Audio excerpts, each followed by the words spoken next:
Gotcha.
Hello, hello, hello. What's up, everybody? I hope y'all can hear me. Holla if you hear me. Holla if you hear me. What? Got all my fellas in the building with me this evening.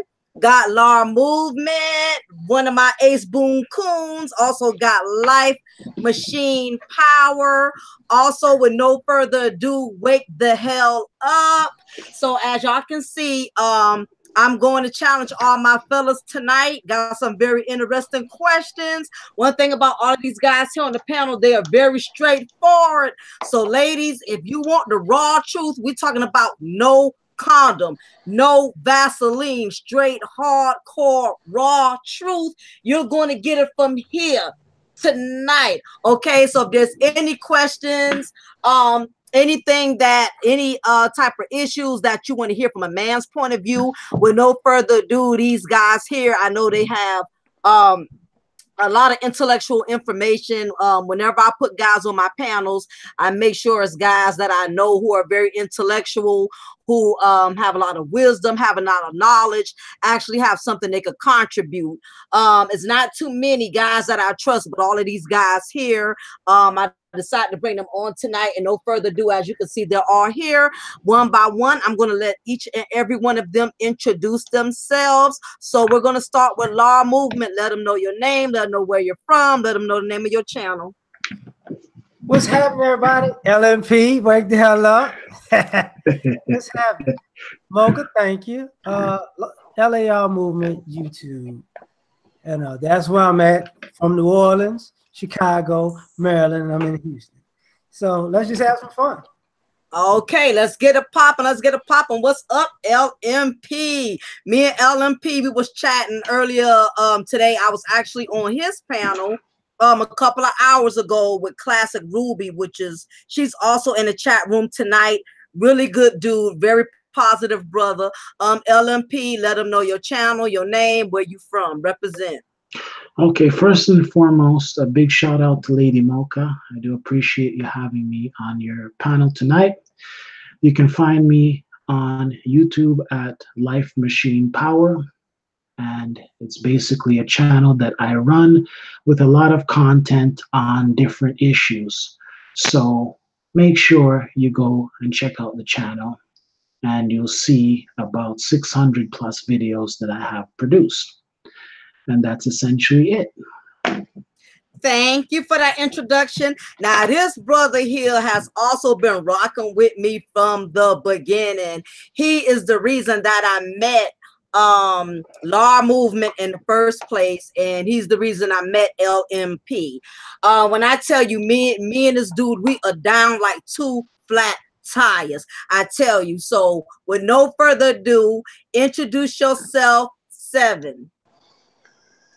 What's going on, LOP, LAR Movement, man? It's good to have y'all in the building. Thank you, Lady Mocha, for having me on. I go by the name of Wake the Hell Up 7. Y'all guys need to wake up, and you ladies especially need to wake up. Absolutely. So as y'all can see, you know, I'm going to pick these brothers' brains tonight. I'm going to do some surgery. I'm going to basically side chick them. I'm going to get what I need out of them tonight, and then I'm going to kick their ass to the curb after I got what I needed from them, and they ain't going to hear from me for a while. So you know how we do. But with that being said, it's all love. It's all love.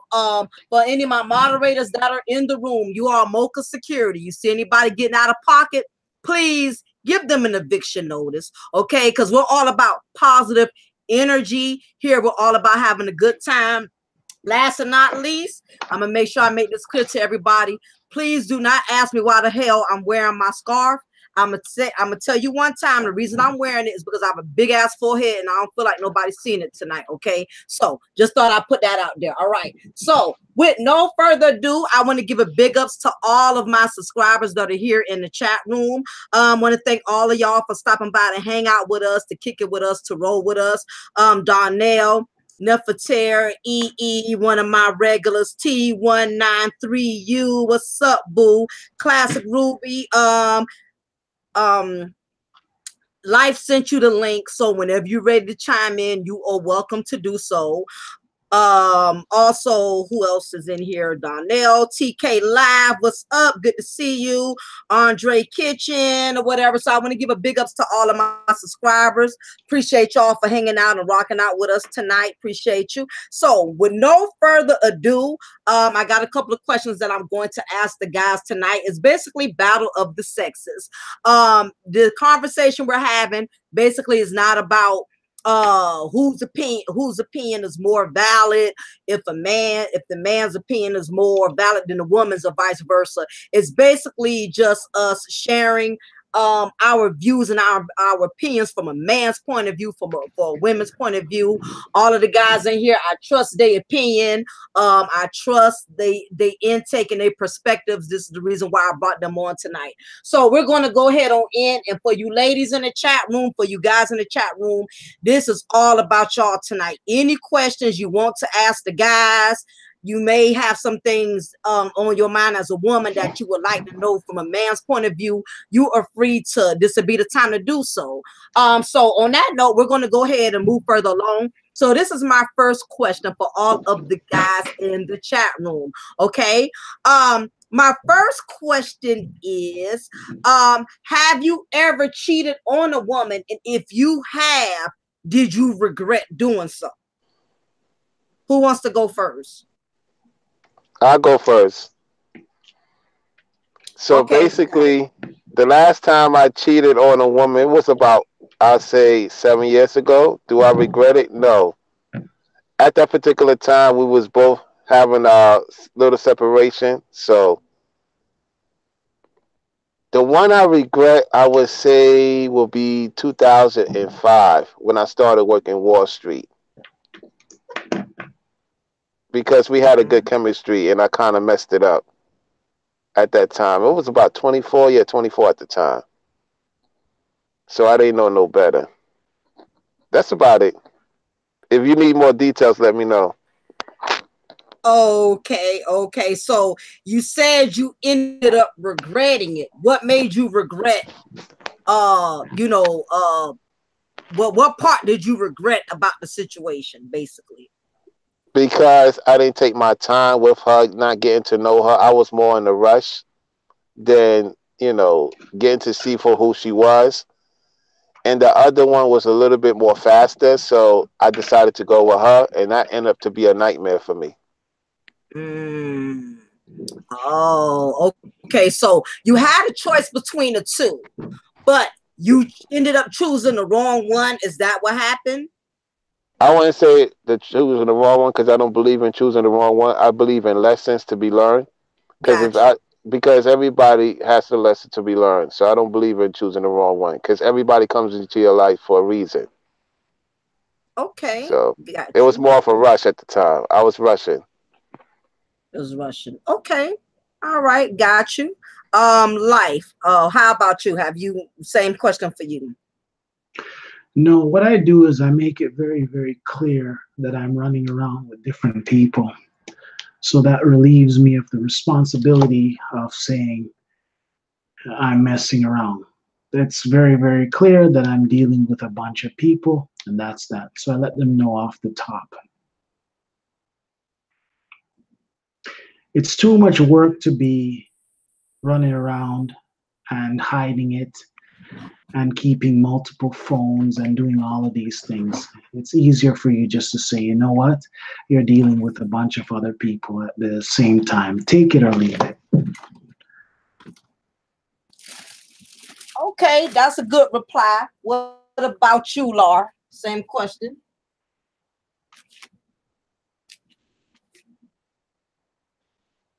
No, I never cheated. I don't feel, as part of my code, I don't necessarily feel the need to, because if I want to do that, I might as well leave. So if it gets to that point where I feel like it's not going to work out, I'm going to just say it's not going to work out. The coming back and forth doesn't do anything for me. Gotcha. So I'm simple with that one.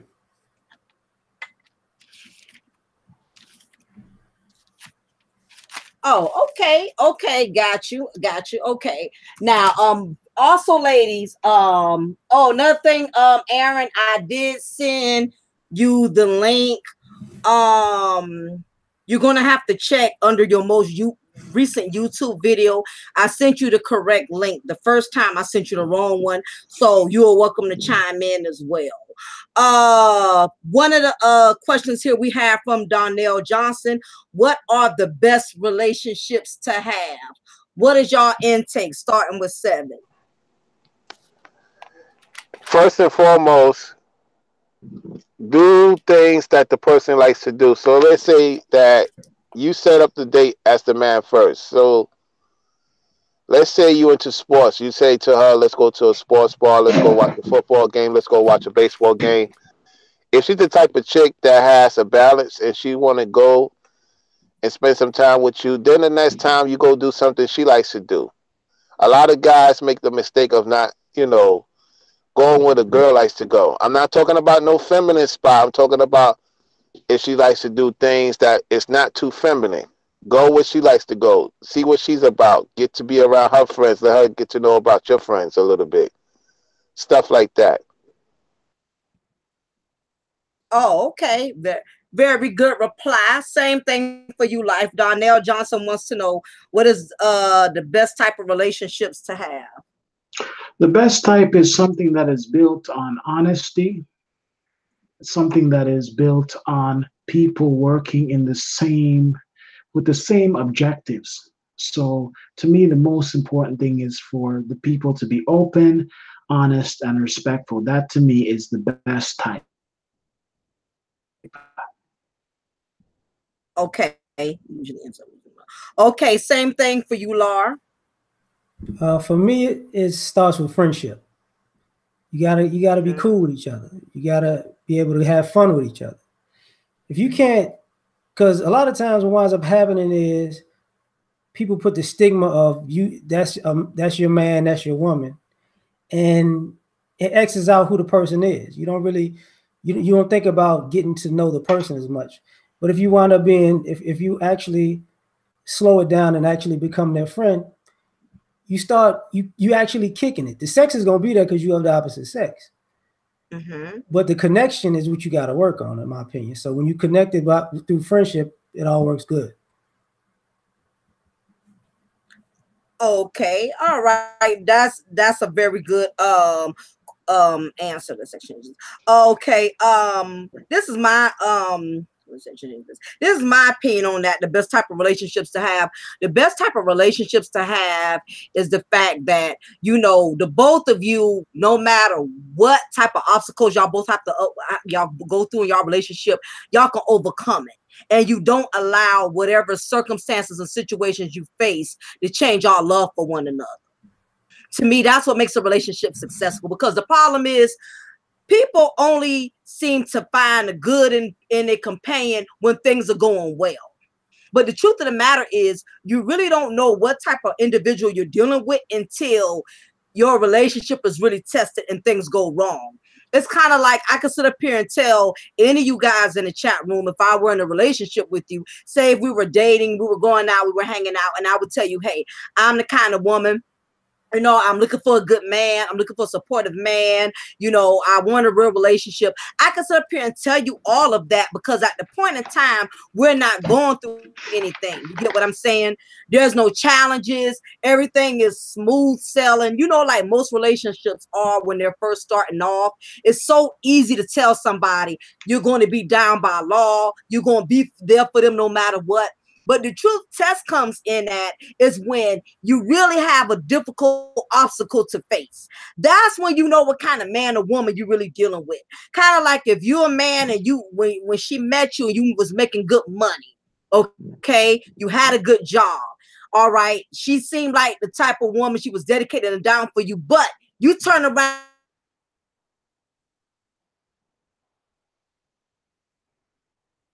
Attitude is changing now, because the dynamics in the relationship has changed. Same thing with men. Like a man can sit up here and tell his wife or his old lady or his girlfriend that, you know, I'm going to be dedicated to you. I'm going to be loyal to you.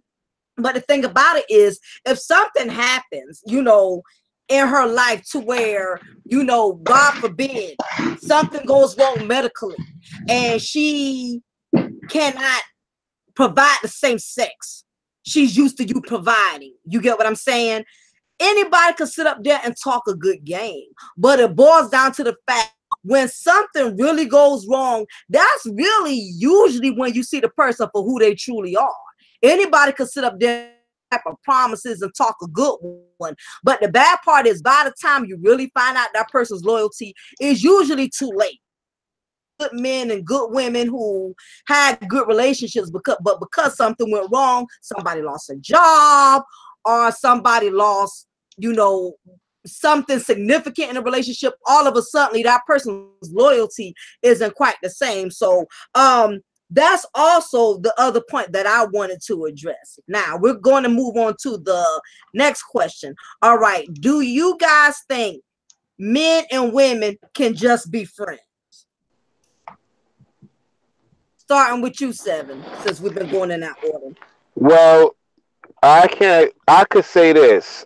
Being friends with women can happen depending on what you consider a friend. Because if I'm attracted to the female, it's going to be a little bit difficult for me to be friends with her after a little while.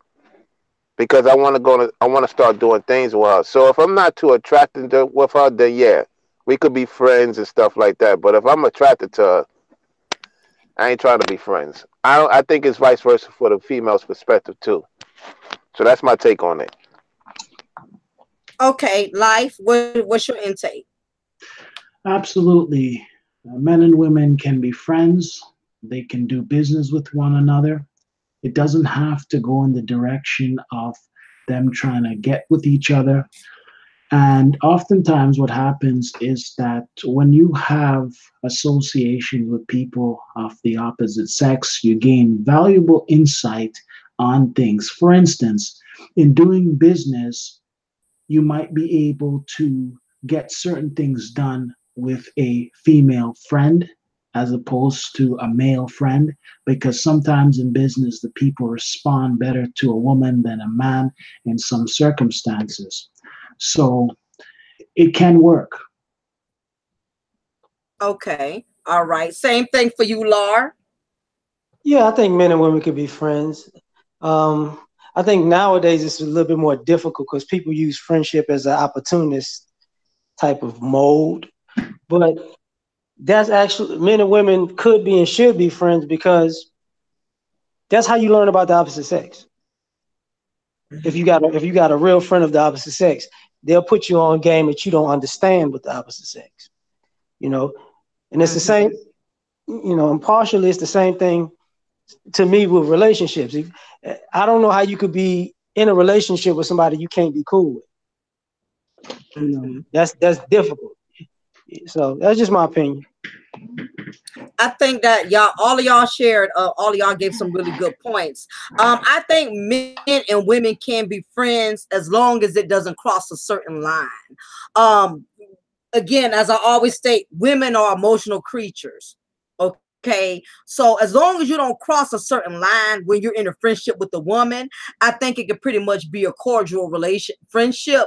But once you cross that line, once you become intimate, once sex is added to the ingredient of the friendship, it changes the dynamics. It doesn't matter if a woman says, I can, because I've heard a lot of women say it. I've heard women tell me that, they can have a casual sexual relationship with a man and not get attached. And I just don't believe that. I don't believe too many women have that gift to do that. Now, initially, they may start off feeling that way, but if she knows that she's giving herself to this man, and even though they both have agreed that I don't mind us hooking up on the skin's tip, but if she starts sensing that he has another female companion in the mix, and he's actually taking this woman out, spending money on her, making the other woman feel special,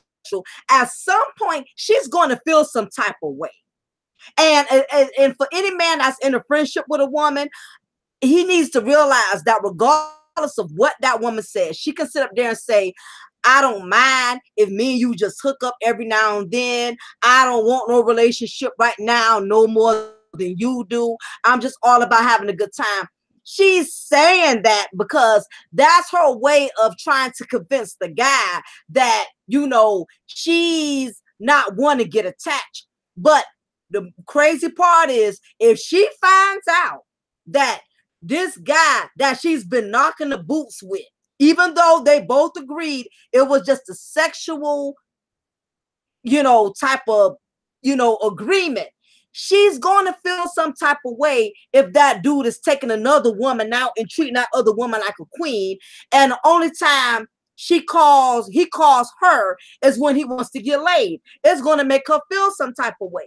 So I think a lot of times as women, we don't, it's one thing to manipulate a man, but the worst thing a woman could do is manipulate herself and make herself believe you can screw a man, not catch no feelings, not feel mad. Let me tell you, that's when I knew I was not built for one night stands. I'm gonna give y'all a Mocha confession.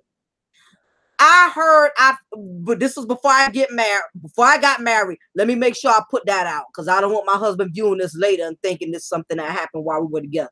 But before I got married, I had a lot of single girlfriends who made it seem like just having sex with a man with no commitment was the bomb.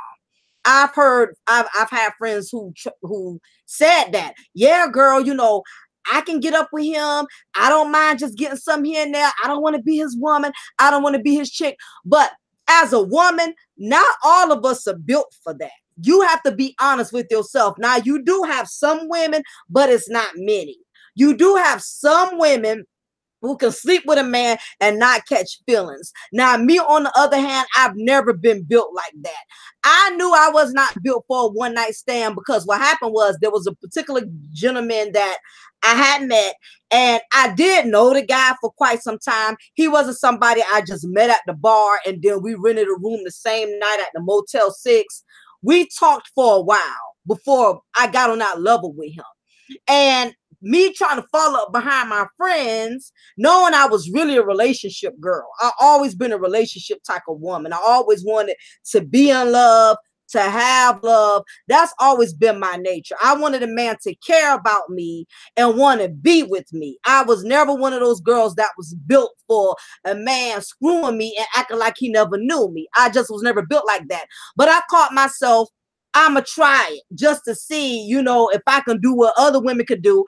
And I realized I couldn't, because what happened was, even though I knew him for a couple of months before the act took place, when I never forget, I went to go visit him because we were still dating.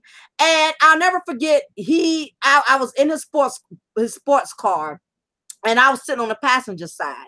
And one of his homeboys called him, and he was like, yeah, man, what you doing? What's going on? Blah, blah, blah. And you know how you guys, y'all be on the phone with y'all homeboys.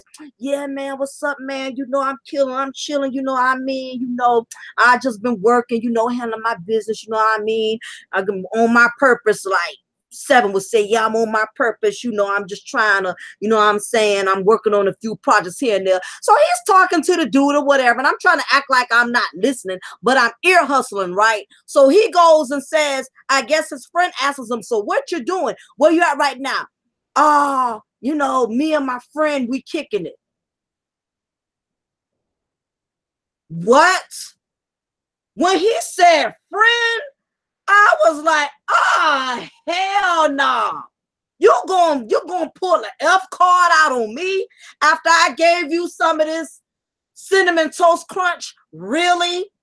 I'm just a friend. When he said the F word, my confidence just shot all the way down, because I'm like, dude, really? How you going to sit up here and just label me as your friend? You know, I don't sleep with all kind of dudes. So my thing is, I took it on, you know, it took me to a whole nother level. It made me feel so damn small when he gave me that goddamn title. I was so goddamn pissed. I wanted to slash his tires. I wanted to bust his windshield. I wanted to call his light bill company and get his goddamn lights turned off. That shit had me so goddamn hot. I was hot like a boiling goddamn lobster in the goddamn tank. I want to choke this dude when he told me that shit. I was so mad with him. And that's when I said, you know what? I had to be honest with myself. I said, I am not cut out for one night stands. I'm not cut out for it. Because for me to sit up there and give you my glory, give you the best 30 minutes of your life, and for you to put me on the level as a friend, that pierced me to my soul. I'm just thinking about that, make me mad. I need to find his Facebook page. Anyway, it made me so hot. But anyway, that's my point. As women, we got to be honest with ourselves. We cannot sit up here and lie to these dudes and act like you down with just being his side chick. And the moment you see him with somebody, or he gives you that F word, the F bomb, then you want to get in your feelings. Because initially, I acted like I was okay, with the situation. But when he said that, and he said that word, and he told his homeboy, he didn't say, this is my girl, this is my old lady, this is my boo. This nigga said the F word. I literally want to push him out. I want to push him out his own car. I'm so serious. But anyway, as women, we just got to be very careful. And would you guys like to reiterate on that?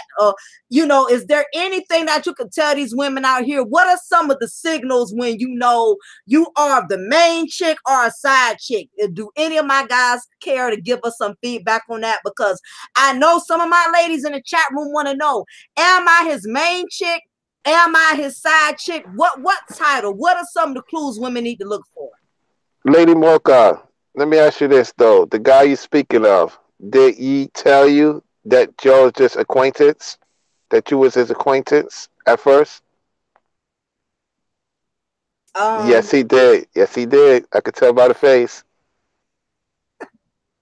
That's not me making the face. That's the wine doing it. No, I can look in the eyes. But actually, I'm gonna keep it real. He never claimed me as his girl. He didn't. So okay, to keep it 100, he didn't claim me so as his girl.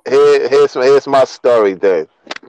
I tell women, like I do online and offline, look, we together, I have options.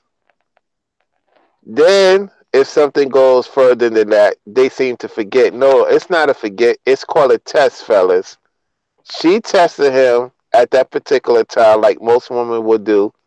So if you tell them up front what's going on, and then they see you with your friends, they don't want you to tell your friends that, because now you're being too blunt. It's not good. It makes them feel bad because they may like your friends. They may like your friends' energy. I got to get into a video on that, but not to be long-winded. Never tell your friends that that's your friend, guys. That is not good. Even if you had agreed to tell the female that you're just rendezvous, don't do that. Women don't like to be embarrassed at all. But if I told you that I just wanted you just my side piece or a concubine, you have to respect the fact that when we go out in public, some guys is just gonna be raw about it. I just say this is one of my ladies. That's what I would say. I don't know if a woman would get offended. I say this is one of my ladies. Now, if you can't take that, I don't know what to tell you. I see you another time. That's my 2 cents on that.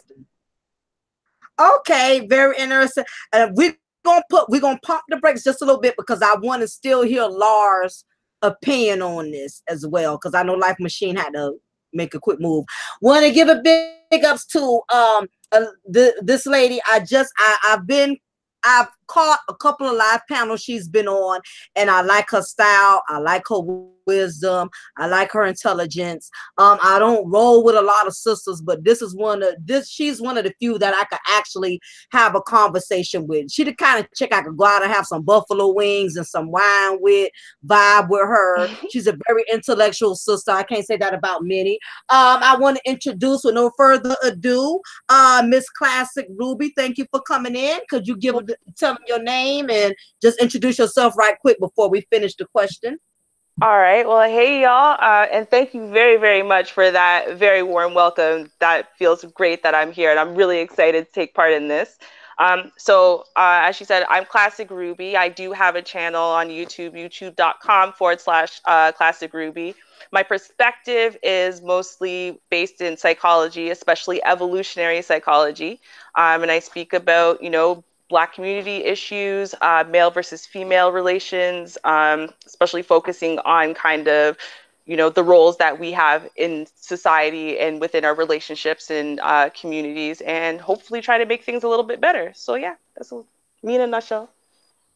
Well, thank you so much for hanging out with me at my channel, Mocha's Day Cafe Paris. I appreciate you for just taking a moment to be here. Now, I definitely want to get Lars' opinion, Mr. Intellectual. Can you please give me your opinion on the situation I just told you about? Okay, and what's happening, Ruby? Here's the thing about friends and sex. I think we don't keep it all the way 100. That depends on if the sex is good or bad. If the sex is bad, it's easy to just say, whatever. If the sex is good, then you be like, look, there's got to be something more serious. That's usually what happens with women. Yeah, that's usually what happens.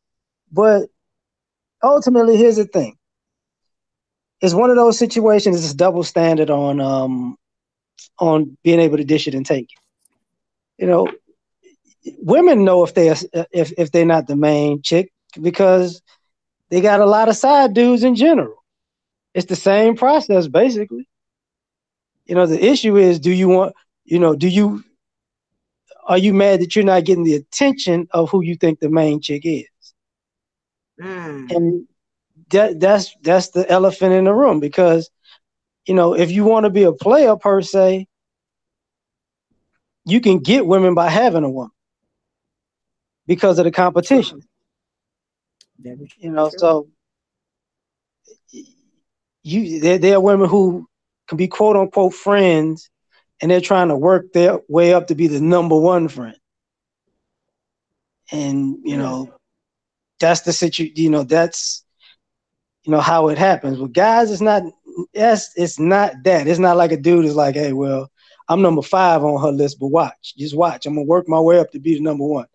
It's like, whatever. So it's just different ways to approach it. If you're gonna keep it strictly friendship, keep it strictly friendship. If you're gonna interject sex in it, each other. Like, if you actually friends before the sex, how each other get down. So it should be no surprises in that. So I'm done. Very good point. I think sometimes as women, and I'm gonna let Ruby chime in on this. I think sometimes as women, we see what we want to see. Because it's that part of us that is expecting something else. Because, like I said, the situation I said with the guy that I was intimate. I had decided to be intimate with him, knowing I've always been a relationship type of woman. But listening to other females and being young at the time, because I think I was maybe 17, 18, listening to other women, and allowing them to influence me based on the fact that their opinion was, hey, there's nothing wrong with sleeping with the man and not getting attached and not catching feelings, knowing deep down inside I've never been that type of female. I've always been a relationship type of female. But sometimes we'll play games, and things have a way of backfiring. So I took a chance knowing that I never was really that type of female. And I think a lot of females, we do tend to lie to ourselves. We know we want a relationship. We know we want a commitment, but we will sit up here and go along and play with the guy's game just to keep him interested in us. And then playing the game over time, we're looking for something else serious to come out of it. And over time, there's nothing else coming out the situation, no more than we expected. And then we have the audacity to get mad with the dude like he's in the wrong. Ruby, what do you think about that? Do you think women, we have the tendency to overanalyze men? I think that we have a tendency to analyze men. And I'm going to explain what I mean. We overanalyze in the wrong way. We don't sit there and pay attention to all of the signs, symptoms, and words that are coming out of his mouth. So, because I've been in that situation, I think any woman is going to be able to tell you, yeah, she's absolutely been there where, what, a guy she thought was down for her ended up not being. And in this case, I was dating this guy for a few months. I was young too. I was, 15, and, I was really new to sex in general. And, so we were dating and I thought everything was going good. And so one night after a few too many drinks, we're like, all right, let's hook up. And, literally the next day, he was like, I'm not looking for anything serious. Let's just be friends. And I was like, what? And I was so confused. I was heartbroken. I was devastated. I felt dirty, all kinds of things. And, at that point, that's when I started making some rules for myself. I stopped thinking to myself, I should put it on him or expect this from him or expect that from him. Or if I spread my legs for him, well, then no, that's when I started to really understand that the onus is on me. So I have to set those standards for myself. So, at the end of the day, what we do is we overanalyze little teeny tiny things on the surface. Oh, but he sent me a text message with a winky face. That must mean he's feeling me. Oh, well, he hugged me in public and held my hand. It must mean I'm his girl. That's what we do. We don't pay attention to the real signs and symptoms here of, is he really into you? Does he want to be with you? Does he want to be monogamous to you? Does he want to commit to you? Because you can see those signs and symptoms for sure. But more importantly is oftentimes men tell you exactly what they're about. More often than not, they will tell you what they're about. And what we do is we dismiss that because we say, you know what though? But I think we'd be perfect for each other. I think if I spend enough time around him, he'll see that. So if I think that if I go, I give him the wife experience and, I sleep with him and it's bomb and it's amazing and he thinks I'm an amazing woman, that I'm going to change him. And then when he doesn't change, we're devastated because we don't understand. But I gave him everything. Girl, he told you he's not looking for a girlfriend. He's not looking for a wife right now. And is any man going to accept that wife treatment anyway? Of course, it feels good. It feels nice. But he told you what he was about and you wanted to dismiss that. And that's on you. That's not on him. Oh, yes. Ruby, honey, you said a mouthful. It's so many of us that do that. Men, I would give this to men. Men, you have some of y'all like to play games, but for the most part, most of y'all are very straightforward. A man will tell you, I'm not looking for a relationship. I think you're a nice girl. I think you're a beautiful girl. I'm very, very attractive to you. And a man can say that and she thinks she stands a chance because he says, you know what? There's little things. For instance, a man could say, this is where women tend to get things misconstrued. A man could say, I can see myself being with a woman like you. That doesn't mean he's talking about you, though. That could mean he's talking about another sister. But if you are so desperate and anxious, if he says, I could see myself being with a woman like you, you would take that woman like you part and you will run off with it literally like he was talking to you. And it's not you. He can say, you're a very beautiful woman. You're a very attractive woman. Yeah, he's complimenting you, but that don't mean he want to be with you. He may even say, I like your company. That's just it. He only likes your company. He don't want to be with you, though. We will take everything literally. Guys, give me your intake on that. Do you think women, we tend to overanalyze just the little things y'all say to us? Life, I know you're back. So what is your intake on that? And then I want to hear what Laura has to say as well.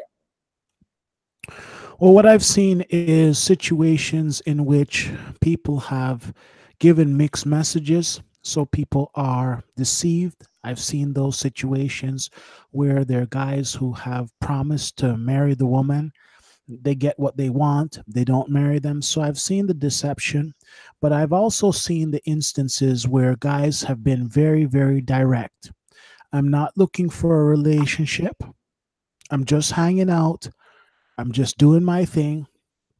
And I've seen people take the direct information and twist it to think that there's something there and there's absolutely nothing there. So there are two instances. There's the straight out deception, and then there's also the instance where guys are saying, look, I am not looking for anything, and people persist. And if you persist after you've been told that, it is what it is.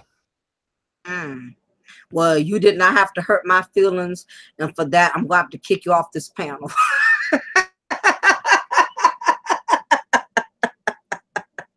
Very true, facts, life. Very true. I mean, the truth hurts, ladies, but it is what it is. Just because a man said you're a nice girl, you're a pretty girl, I can see myself marrying a woman like you. That does not mean he means that for you specifically. Can you chime on that, Laura?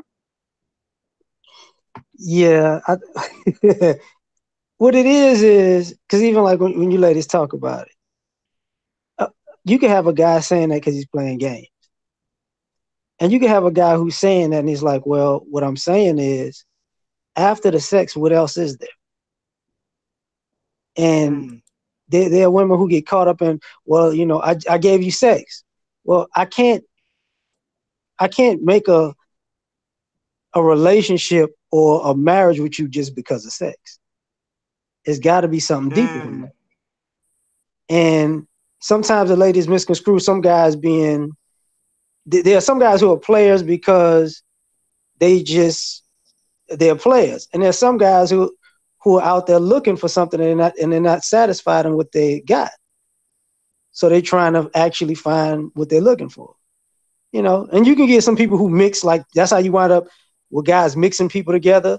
Like she's cool to hang out with, she cooks the best, she has the best conversation, that type of thing.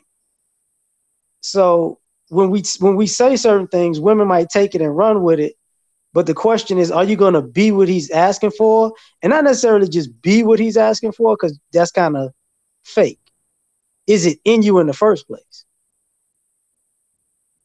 And, you know, I think that's where the issue comes, because a lot of us don't want to admit we're being with people because of our sexual chemistry, but what we're looking for in substance is not in them in the first place. So we just stringing folks along.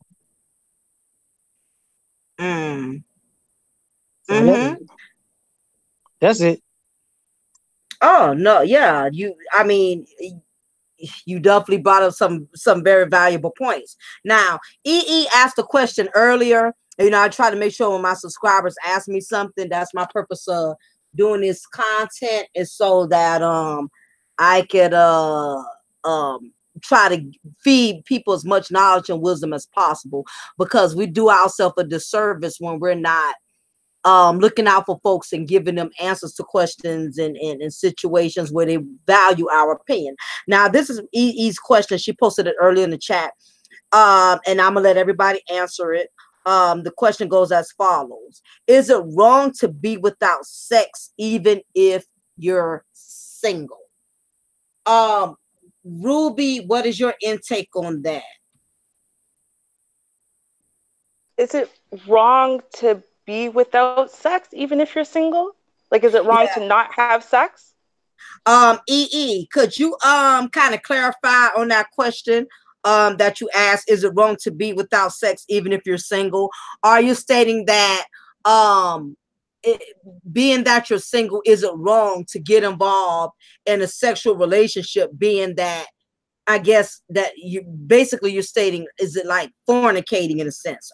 I just want to see if you could clarify that question for us or whatever. So if you get it. Oh, because if we're talking about the whole concept of sex before marriage, then, you know, I can answer that. For me, at least, is it ideal to not have sex before marriage? Honestly, I will say yes, especially for women. And, you know, there's a whole bunch of reasons why, not the least of which is that, you know, you leave a piece of your soul with every single man that you sleep with. You know what I mean? And at the end of the day, we take in sex much differently than men. So us sleeping around and having lots of partners and whatever affects us differently. So, you know, but that being said, now I would be a hypocrite to say, well, that's how you should live, because it's not how I lived. The way that I was very selective. And even the people, if I'm just dating you, I didn't enter into casual sex. It wasn't for me. The way that I entered into sex was I was dating. I might be dating casually. There was no sex involved. If I'm going to get serious with someone, we're going to commit to each other and choose to be monogamous, then I'm going to have sex with that person. That's the lesson I learned after that experience I told you guys about. So I think that, is it a good thing for women to sleep around, or really for anyone, especially in this day and age between, the unwed mothers that are now sitting there and trying to struggle with a bunch of kids and saying, gosh, now I have 3 kids. How am I going to find a good man? To, the obviously diseases that are going around, to obviously, honestly, in this day and age, as much as it's free sex age, your reputation means something. And you don't want people looking at you a certain way and treating you a certain way when that the person you've now become is very different, because people remember your sexual past and your history and they judge you on it. So I think it might not be a good idea. And I think that women should be very choosy about who they are, sleeping with, and who they are choosing to make that commitment to. Because I do feel like on some level, women feel like it's almost like marriage to actually really be sleeping with another man.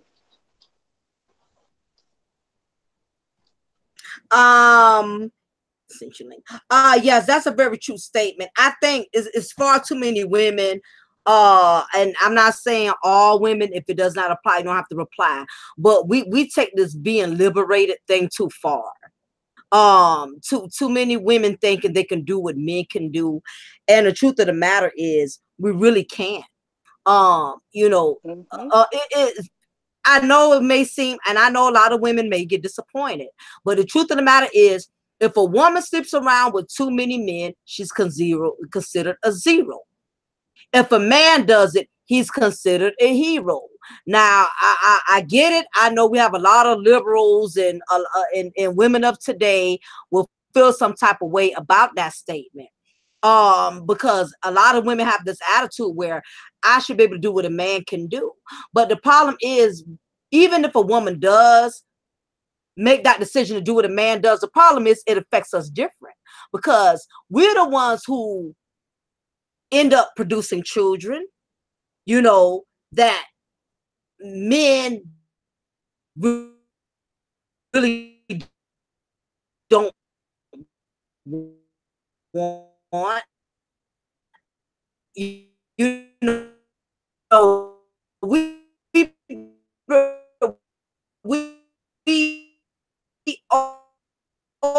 open ourselves up to a lot of chaos. It's Borging out. Oh, okay. It's not just me. I thought it might be my internet. I was checking it. Mocha, you going in and out.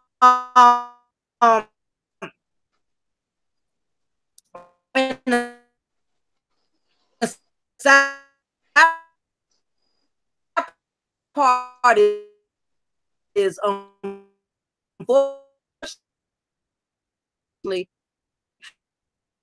it's not too many men that's going to be interested in a woman who has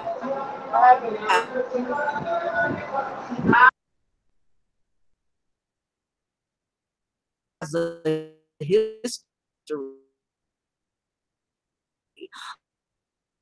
of being very promiscuous.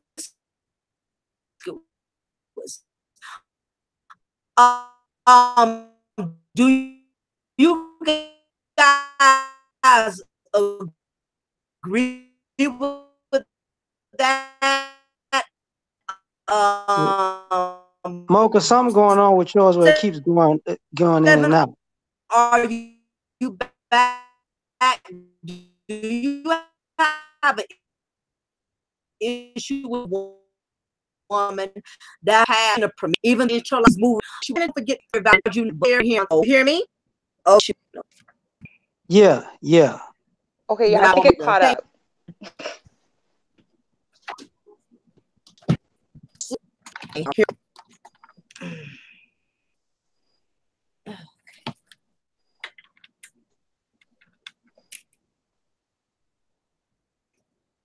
Okay, yep, hello? Yep. Okay, can y'all hear me now? We can much better. Oh, okay. I think the battery on my laptop was getting low, and I probably was affecting my sound because I saw where it was telling me my battery was low. Okay, so as long as everybody can hear me, that's fine. Okay, let me see. So where did we leave off at? We talking mostly about missed women with everything you said. Yeah. Oh, okay. I think we're talking about women with promiscuous. Okay, yeah, this is the question that's coming to me now. Okay, to the guys on the panel, do y'all have an issue with the fact that a woman has a promiscuous past, even though she's older now, she's gotten herself together now, she's learned her lesson, she's called herself better in herself, she's in a better place? Do you still have an issue with the woman that has had a history of extensive sexual partners, starting with 7? How would you feel about that? I dealt with a couple of females that had multiple sexual partners, and they tend to be more real about being in a relationship and done more for me partly than females that didn't have too many partners. I know that comes as a shock, and the reason for that is because of not only of the experience, it's just more so they've been there, done that, and they just don't be around the bush. And to piggyback on that, a lot of women that I have spoken to in the past that I used to do my pimping thing and talk to other pimps, a lot of those females run their own businesses right now compared to a woman that doesn't really go around like that. I don't know, it's strange. It seems like opposite does more than the usual. They say good is good, evil is evil. It seems like when women does the prostitution thing or the being pimped by men, they tend to have more awareness of what's going on in society and does better for men. Will treat a man a little bit better. It's just that their background's kind of messed up. It depends on the guy if he could deal with it or not.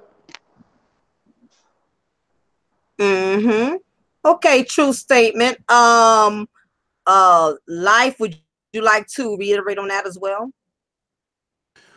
Okay, sure. So, generally, most of the people have been around, male and female. So, the past history is not a big deal because unless you're in a situation where you've never done anything with anybody else, you've been around as well. Now, the concern is that the people need to be tested to see if they have anything, number one. And number two, that when they are in this serious relationship, all they need to be is committed because all of the people who have done things have a past. And what I find unfortunate is that you'll have guys who have been all over the place and they're talking about, oh, the female has been around too many people. Not relevant because you've been around, they've been around, no big deal. And I don't look at people any less if they've been around because at the end of the day, I've been around too. So I don't have a problem with anything like that. Now, if you wanted me to look at you anything less, say something disrespectful about black people, and then I'll start to look at you as less. But being around with a bunch of different people, no big deal. Mm-hmm.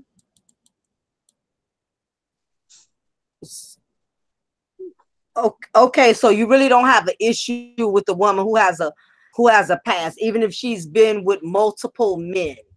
Your attitude, but your perspective basically is we all have a past, so I mean, you won't hold it against her. That's what you're stating.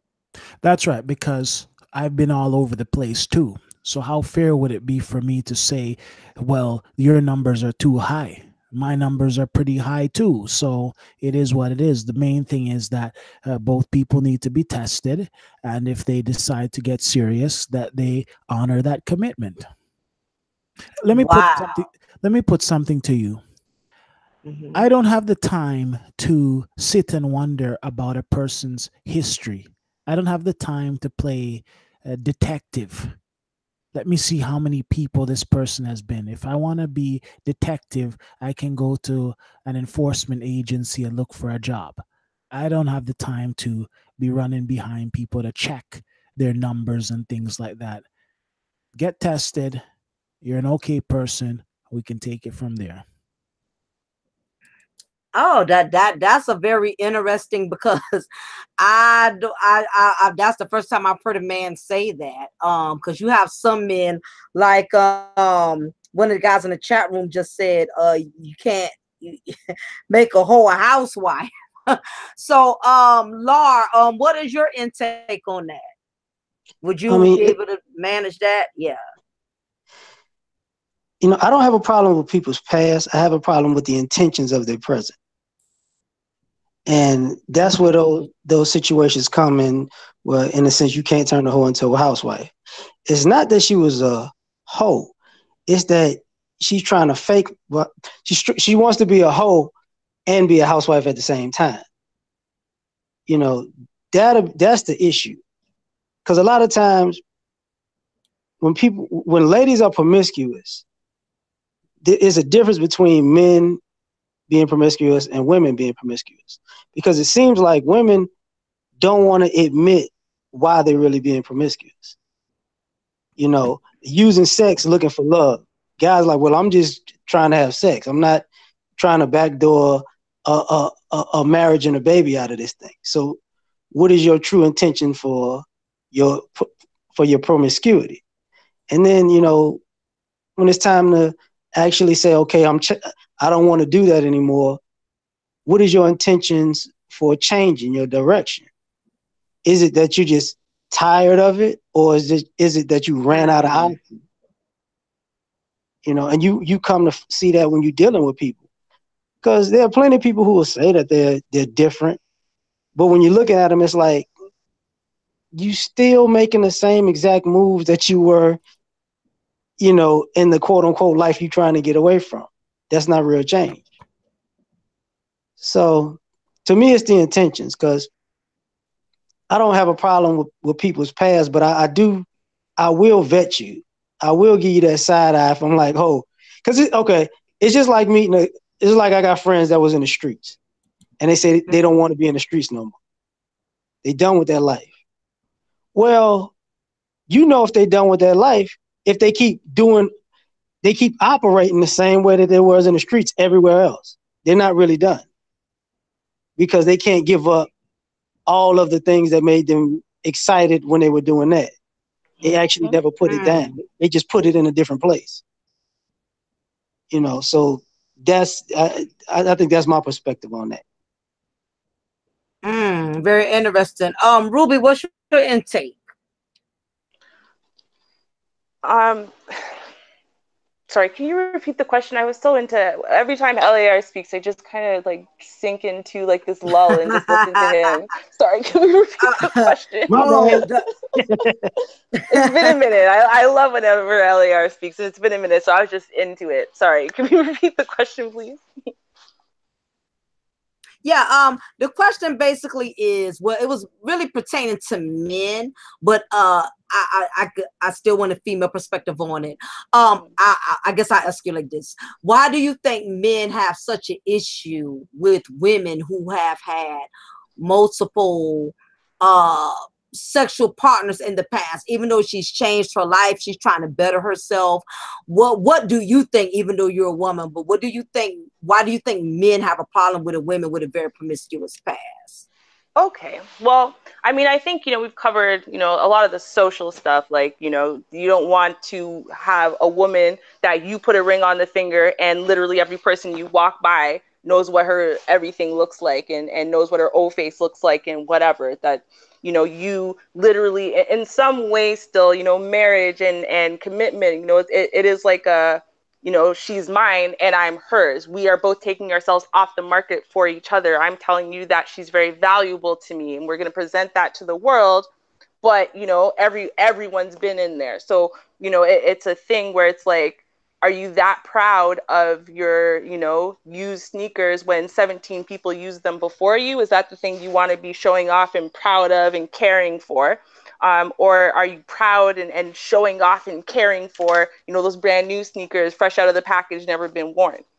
So I think there's that. But I also think that, you know, if you look underneath everything social, normally you can kind of see the evolutionary kind of biological underpinnings of it all.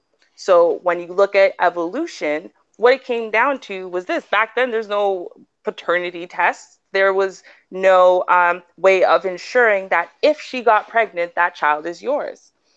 So ultimately, at the end of the day, a woman who has slept with many, many, many men, well, there's no way of you ensuring paternity. So if you're going to commit and devote to that woman and devote your resources to that woman and her offspring, well, you might be wasting resources on someone else's offspring. Is that really worthwhile? Is that really valuable? Well, no, people want to make sure that they are investing their resources, their time and energy, not just in offspring that are theirs, but on a woman who they know is going to basically not cuckold them, is not going to trick them into raising someone else's offspring. And so I think that, you know, we have that kind of programming in us. It's something that, you know, women, when they wore, you know, our evolutionary history tells us the way that we fight with each other is through gossip. And what is one of the first ways we gossiped even 10,000 years ago? It was about a woman's virtue. Because at the end of the day, a man might look at a woman. Now, if she's like a 10 out of 10, she's perfect in every way, you know, 10,000 years ago, didn't get diseases, this and that, you might be willing to take that risk anyway. That, you know, you might, half of her kids might be someone else's, but half of them are yours. And that's going to make your genetics better. But let's say she's a solid 7. So, you know, she's a good looking woman. She seems to be good in character. You think you're going to work well. But then you hear, well, she's not really virtuous, though. Now, are you willing to take all of your resources, take yourself off the market, give it all to her, and maybe 50% of her kids aren't yours? That's where it starts to get risky. And so I think that we still have that programming inside of us. So today's men, regardless of what's happening socially, one way or the other, they can't overcome that feeling that even if they're not trying to have kids, that feeling that a woman who has less partners is more worthwhile as far as, you know, investing those resources and time and energy into. That you've definitely said a mouthful, Ruby. I just think, you know, anytime you deal with somebody with a very promiscuous past, especially being a man, it does something to your ego. You know, to know that you're with someone that just about everybody has been with.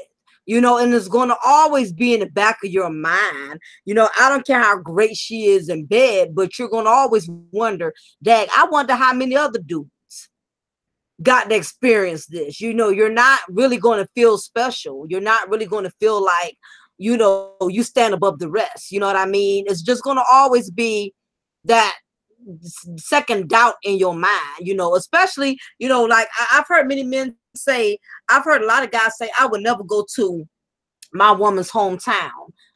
I've heard a lot of guys said, I don't want to go to my woman's hometown because, you know, women sometimes, some of us, not all, but, you know, when you're young, some women have had a very promiscuous past when you're young and you don't know any better. You don't think there's nothing wrong with being sexually involved with all type of men. You know, especially if you didn't have a real mother, you didn't have any real parents who sat up there and gave you knowledge and schooled you with the truth. And if even worse, if you had a very promiscuous mother, because 9 times out of 10, you adopted those same character traits. If you was conceived from a woman who was very whorish, 9 times out of 10, you're going to adopt them same characteristics. If you see mama have all type of men in and out her house all time of night, that becomes your norm. You know, unfortunately, a lot of women are screwed up based on the type of women that raised them.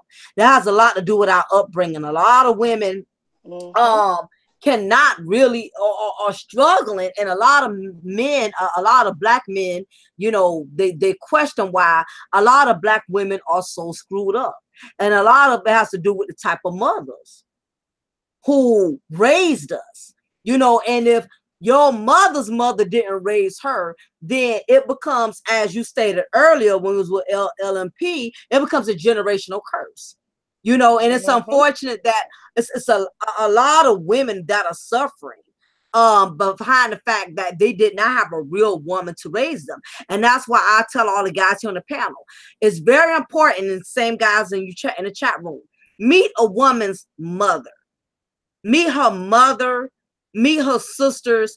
That's going to let you know what she's a product of.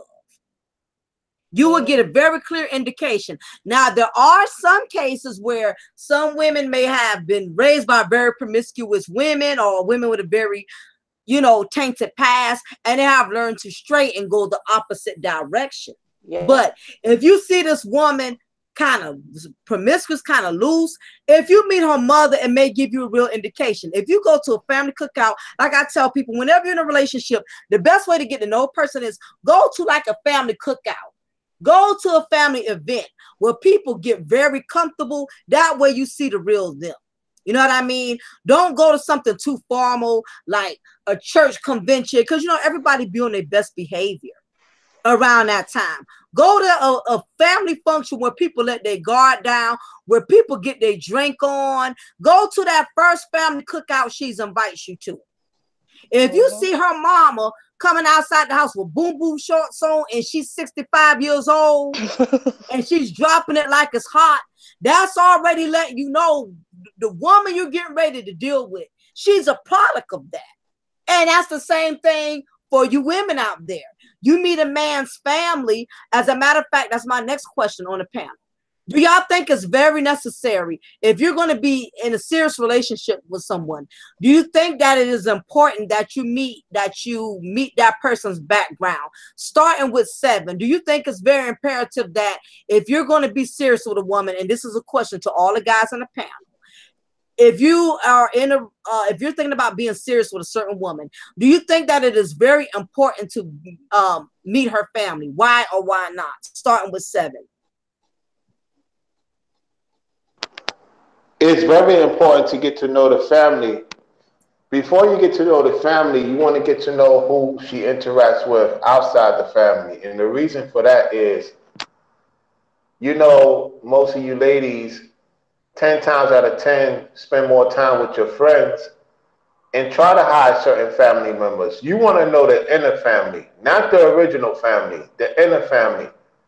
Because I know this when I deal with females, I want to know her inner family, meaning her mother and certain cousins, not the ones she introduced me to, the ones she don't introduce me to. And the reason for that is because I'm going to find out how she is with those who she don't get along with. A lot of guys be like, I don't want to deal with the ones she don't get along with. No, you want to know her true colors. Because everybody's on the same page. Too much of everything I don't really like. So when I see a woman and all the females get along, okay, now I'm going to put you in a situation. Why you don't introduce me to Shaniqua? Why you want to meet Shaniqua for? Oh, you ain't passed my test. You see, guys have to test females, because what the female going to do, she going to test you. What's going on with your cousin Shaquan? Why you want to meet Shaquan for? Now she knows you insecure. So if the woman is so secure about herself, why you don't want to introduce me to your inner family? Because that's the people that's going to know more about the person than the person that is all in cahoots with each other. All in cahoots. Yeah. That she good. How you know she good? Because y'all in cahoots with each other. You got to know people she don't know. She don't want to introduce you to. And that's the same thing with the male. So let's say hypothetically, I got a phone call. Hold on 1 second, guys. I'll be right back. 1 second. Okay. Yeah, go ahead. No problem. Until 7 comes back. Life, what is your intake on that? You remember the question? Absolutely. The question was, should you meet the female's family? Well, I'm glad you remembered the question because I didn't. I think it's the wine, but you could proceed. No problem. So,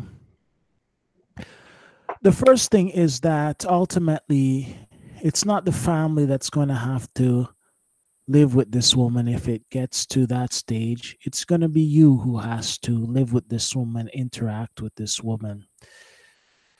You can meet them, just keep your eyes open. It's not a must, it's not a definite, because there are certain circumstances in which people don't get along with their family and they prefer to be separate from their family.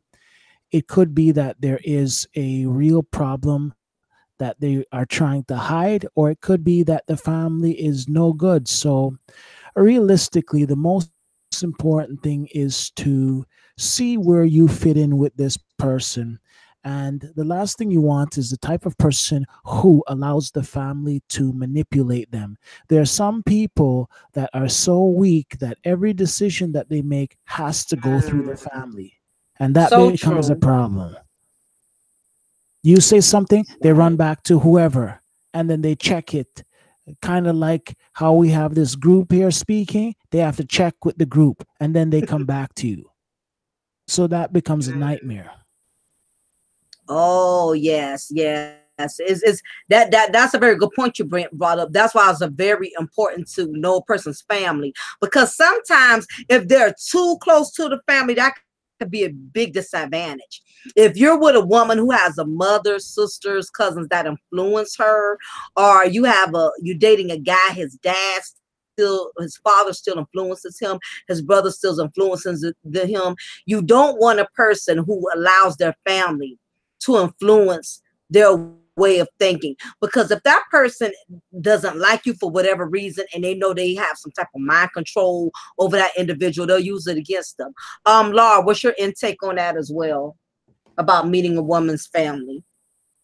Man, I look at because a lot of people are ashamed of their family. So that's one thing.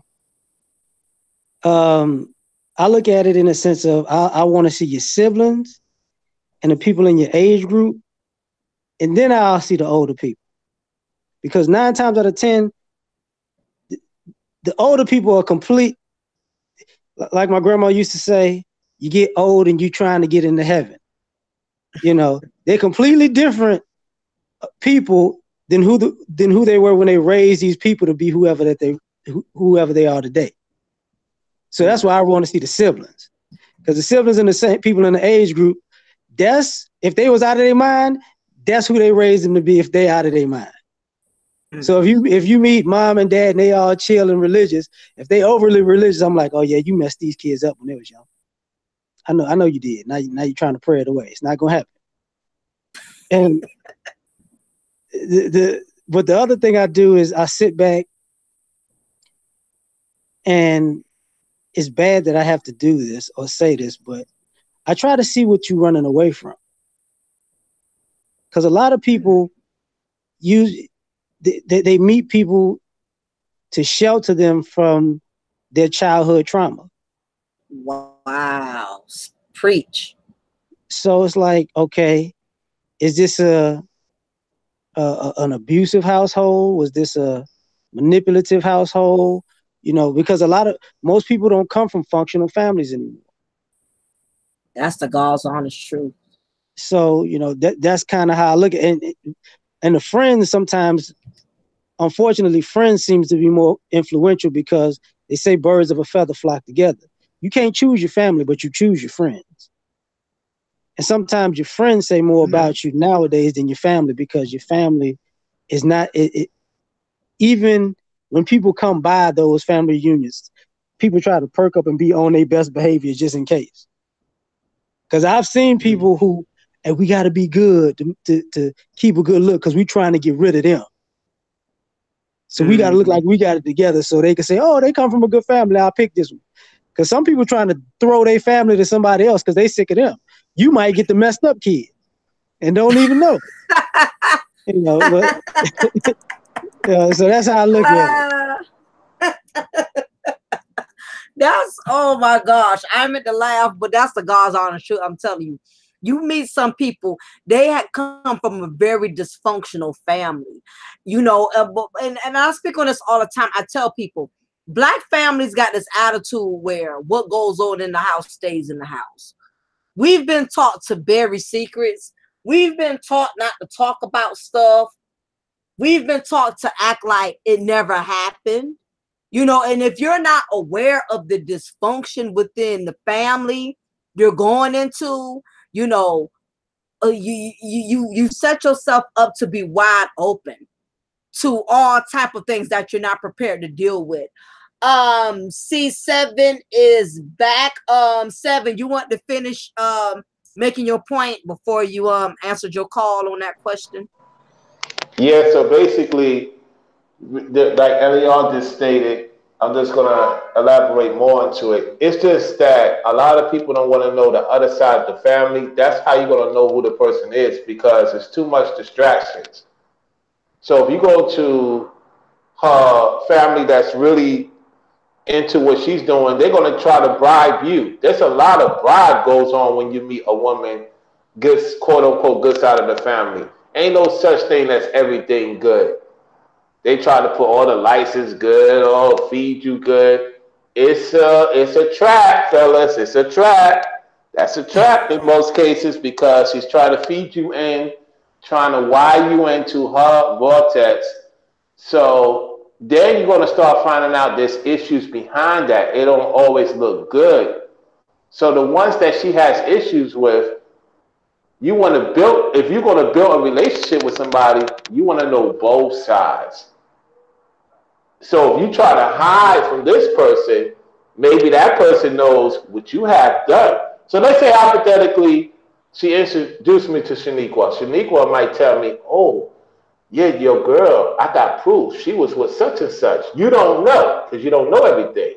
Whereas the one that she's in cahoots with, she will never backtrack on her unless they have some issue, and then they might slip and she might tell you something. So that's my take on that. Be mindful of these quote unquote good relationships they have with their main girlfriends. And another thing, fellas, they would never introduce you to a woman that might outmaneuver them, meaning that she might want to get with you. She only introduce you to the girls that she knows that's no competition. They always have friends like that. They never have friends that's competition. But that's another subject for another video. Now, wait a minute, 7. You're not going to be on here telling all the secrets now. Yes, I am. No, you're not going to do that. You're giving too much information. TMI. TMI. What's up, Ruby? What would you like to add, madam, to that? You know what? I gotta save this, because the thing is, my mother was one of those rare women who was able to break apart and not follow in her evil, sadistic mother's footsteps. So that being said now, and you know, I am a product of my parents. My parents were teen parents, but they worked very hard to try to give me, even though they ended up separating very early. I don't even remember them being together. They did marry before I was born, because, you know, my mom didn't want to bring a kid into the world out of wedlock, but they weren't meant to be. And, you know, when I think about it, when you look at the way my mom carried herself, despite being now a single mom and whatever, with the class and the grace and, you know, just being polite, you know, just being respectful towards people in general, you know, her care of family, and wanting to bring family together and whatever. If you look at my mom on those levels, you'll definitely see, you know, the reflection in me.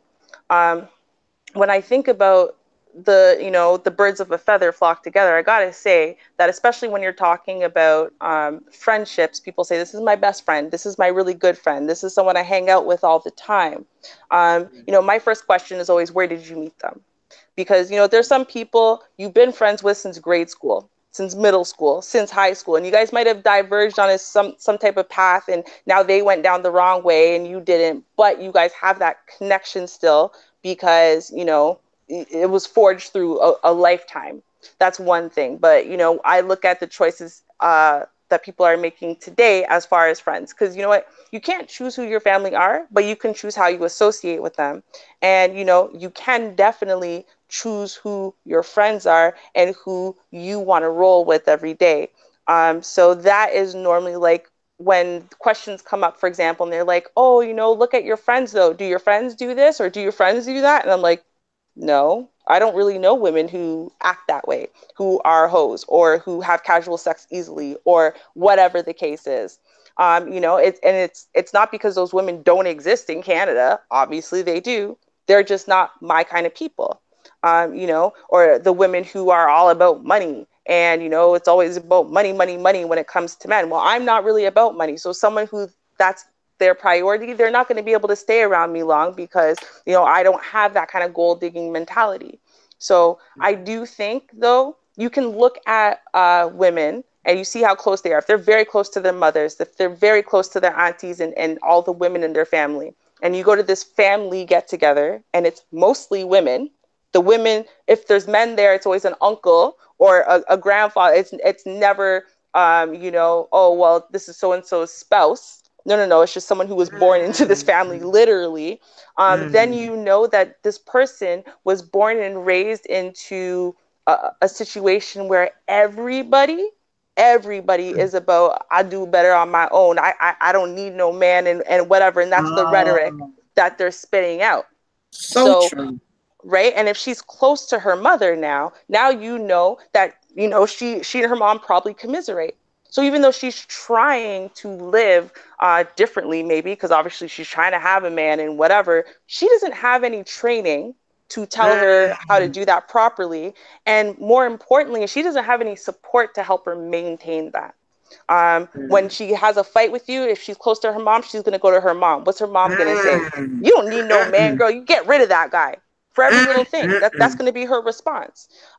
So, do you want to, are you able to, is she worth, this particular woman, given everything else she gives you, is she worth you being able to work with her and stay with her as she kind of tries to develop out of that? You have to make that decision for yourself. For me personally, if I'm talking about a male cousin or something like that, and I have to advise them, if I see her family, and that's the type of family that she has, a lot of attitude, a lot of kissing teeth and rolled eyes, a lot of scandalous clothing and behavior and encouragement to the daughter to be the same and so on and so forth, and I don't see her with a pushback, yeah, I would probably say you might want to steer clear of that girl. She might be okay now, but if things go bad, she might be the type that's encouraged to come and, scratch up your car. Or burn your clothes, or stalk you and then beat up your female cousin because she thinks it's some girl you're dating or something crazy. So I would probably advise against it. You want to look for people who want to surround themselves with something positive, who want to surround themselves with people who are like-minded, not just with what she says she's about, but also like-minded with where you want to go in life with her. Yeah, you definitely. I'm speechless because you definitely said a mouthful. All of you have. It's very imperative that you meet people's upbringing. You check, you do research on their background. You find out the dynamics of their upbringing. It's very important that you meet family because that's going to give you a very good indication of the person you're dealing with, their foundation. Same thing for you women out there who meet men. You may, you need to, as a woman, you need to go meet your man's family. If you're getting serious with a guy, you feel like the relationship is going to go somewhere, just like I recommended for all the men to meet the woman's mother and to meet her sisters, meet other women within her family. Same thing with you women. You need to meet some of these men that y'all are dealing with. You need to meet their families. Meet his father. See if he even has a father. Because if you're dealing with a man who's never had a relationship with his father or has a very negative relationship with his father, 9 times out of 10, you're going to deal with a man that has some type of dysfunction. Meet his mama. Is he a mama's boy? Does his mama still do his laundry? Does mama still make his sandwiches? You need to meet you need to get reference from their background so you know what type of individual that you're dealing with. Oh, what's up, JP? Thank you for the donation. I appreciate it. He says, Mocha, thank you for putting this info out. I work nights, my schedule all messed up, but again, thank you for spreading knowledge. Well, I appreciate that, and I definitely want to thank everybody that's on the panel for spreading this knowledge, because y'all gave me a lot of valuable information as well. Lars 7, Ruby, here's another guy, very good dude. I like a lot of his videos. I like his spirit. I like his vibe. He goes by the name of Mr. Aaron Collins. With no further ado, Mr. Collins, can you please introduce yourself to the rest of the panel and everybody in the chat room? What's happening, everyone? How y'all doing? It's me, the real Aaron Collins, and I feel really honored. I feel within, to be within the distinguished guests like LMP, Classic Ruby, LAR Movement. I appreciate being invited to come participate and share my wisdom and knowledge. Absolutely, because it's people out there starving for wisdom and knowledge. Now, this is my next question, and thank you for coming. I appreciate you attending and showing up. Because you know, black folks, we only show up to barbecues, especially if it's gonna be free. But anyway, that's another conversation. This is the question I have for everyone in this panel. Okay, I've heard a guy do I've heard him, I can't remember who it was. It probably was even 7, but don't quote me specifically. But I heard a guy stated that when men get married and they end up divorcing or things don't go right, the man has more to lose compared to the woman when it comes to a marriage not working out. Now I heard a guy say, you know, that when marriage don't work out, how men lose the most because everything goes to the wife, the ex-wife, or he loses half of his pension. In my opinion, and I'm gonna give everybody a chance on the panel one by one to give me their opinion on this. When it comes to a marriage not working out, do you think who loses the most, the man or the woman? I'm gonna start with Aaron, being that he's just getting here and we didn't really get a chance to speak with much with him. What is your opinion on that, Aaron? Well, I've never been married before myself, but we live in a society where there's double standards and things are not really fair. I've heard stories of men losing half of their stuff or whatever it is, but I'm not sure if it's absolute. But that's actually the best answer I can give on it. But of course, to me, marriage is like death because you're killing a relationship, and I like to think of marriage as a great thing. So I hope that answered the question. Okay, no problem. And I understand that, you know, some of you on here may not be married, but that's why just hypothetically it's based on your assumption, you know. So next person, 7, who do you think when it comes to marriages not working out, who do you think loses the most, the man or the woman, and why? The man basically loses out the most, Lady Mocha, due to the fact marriage is particularly for women in this day of time. When you look at the bride and the groom, the bride is more into it. And then after a while, depending on the situation, let's say things don't work out. To me, the man gets more stressed out. It's more pressure on him than the female. Because she replies to him, look, I want to get married. After she gets married, she gets relaxed a little bit. And then she starts being a little bit edgy and testy. So I don't think this is a good time to get married in this day of time. I was married before. I wouldn't do it again. Wouldn't say it can't happen. It's just too much come with it. It's all about her. It's not about the guy. And the guy gets less and less from the woman. It depends on the marriage now. So in this day of time, it's just better just to have fun. That's about it. Okay, I appreciate your honesty. Same thing for you, Laura. When it comes to a marriage not working out, or in at least to a divorce, who do you think ends up on the losing end the most, the man or the woman, and why? Okay, this is gonna be nuanced. The man. The reason I say that is like women lose because a lot of times women get a big payout for marriage not working, and they wind up being broke by the time the guy gets back on his feet. So financially, he ends up in a better space in the long run. That's so true. Yeah. But the reason I say men lose out more for two reasons.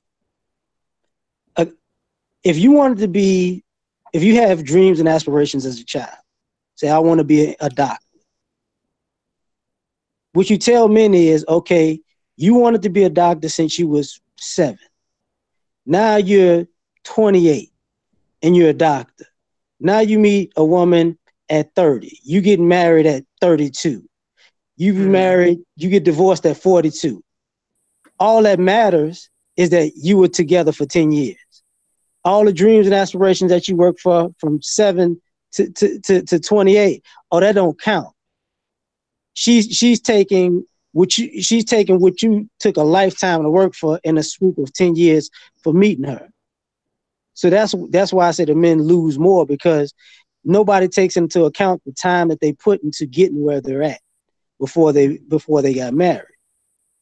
And then you factor into, you're going to lose probably the house, you're going to lose the kids. And you lose a relationship with your children, and, that's a problem. Because if you put the shoe on the other foot, it looks completely unfair. Because as many women say, I went to school, I got my education, I got my degree, I work at this corporate job. Oh, I'm glad you said that, sis. Now, because I met you 2 weeks ago and we got married now, everything that you got your degree for, I need half of that. So that's why I said the way I said it. Wow, y'all definitely got some very valuable input on this. Ruby, what is your intake with the question? All right. So I'm going to say, especially when children are involved, that in divorce, the children lose out the most.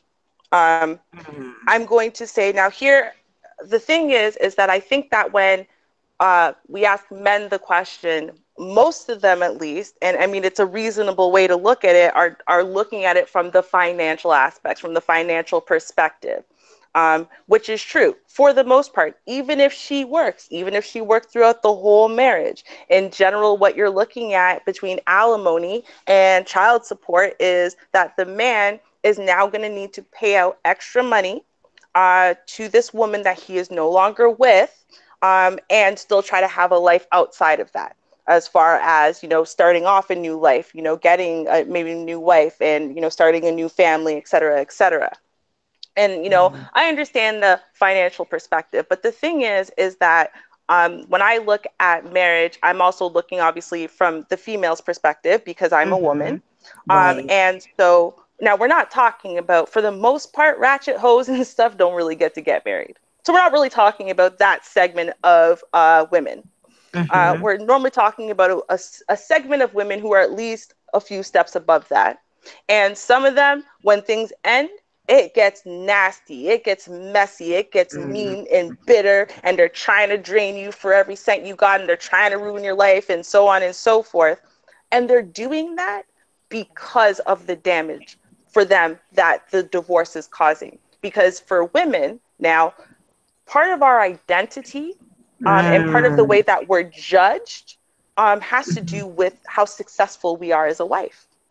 Not so much how successful we are in our jobs, but how successful are you as a wife? How successful are you as a mother? How successful are you as someone who takes care of the home as far as cleaning and cooking?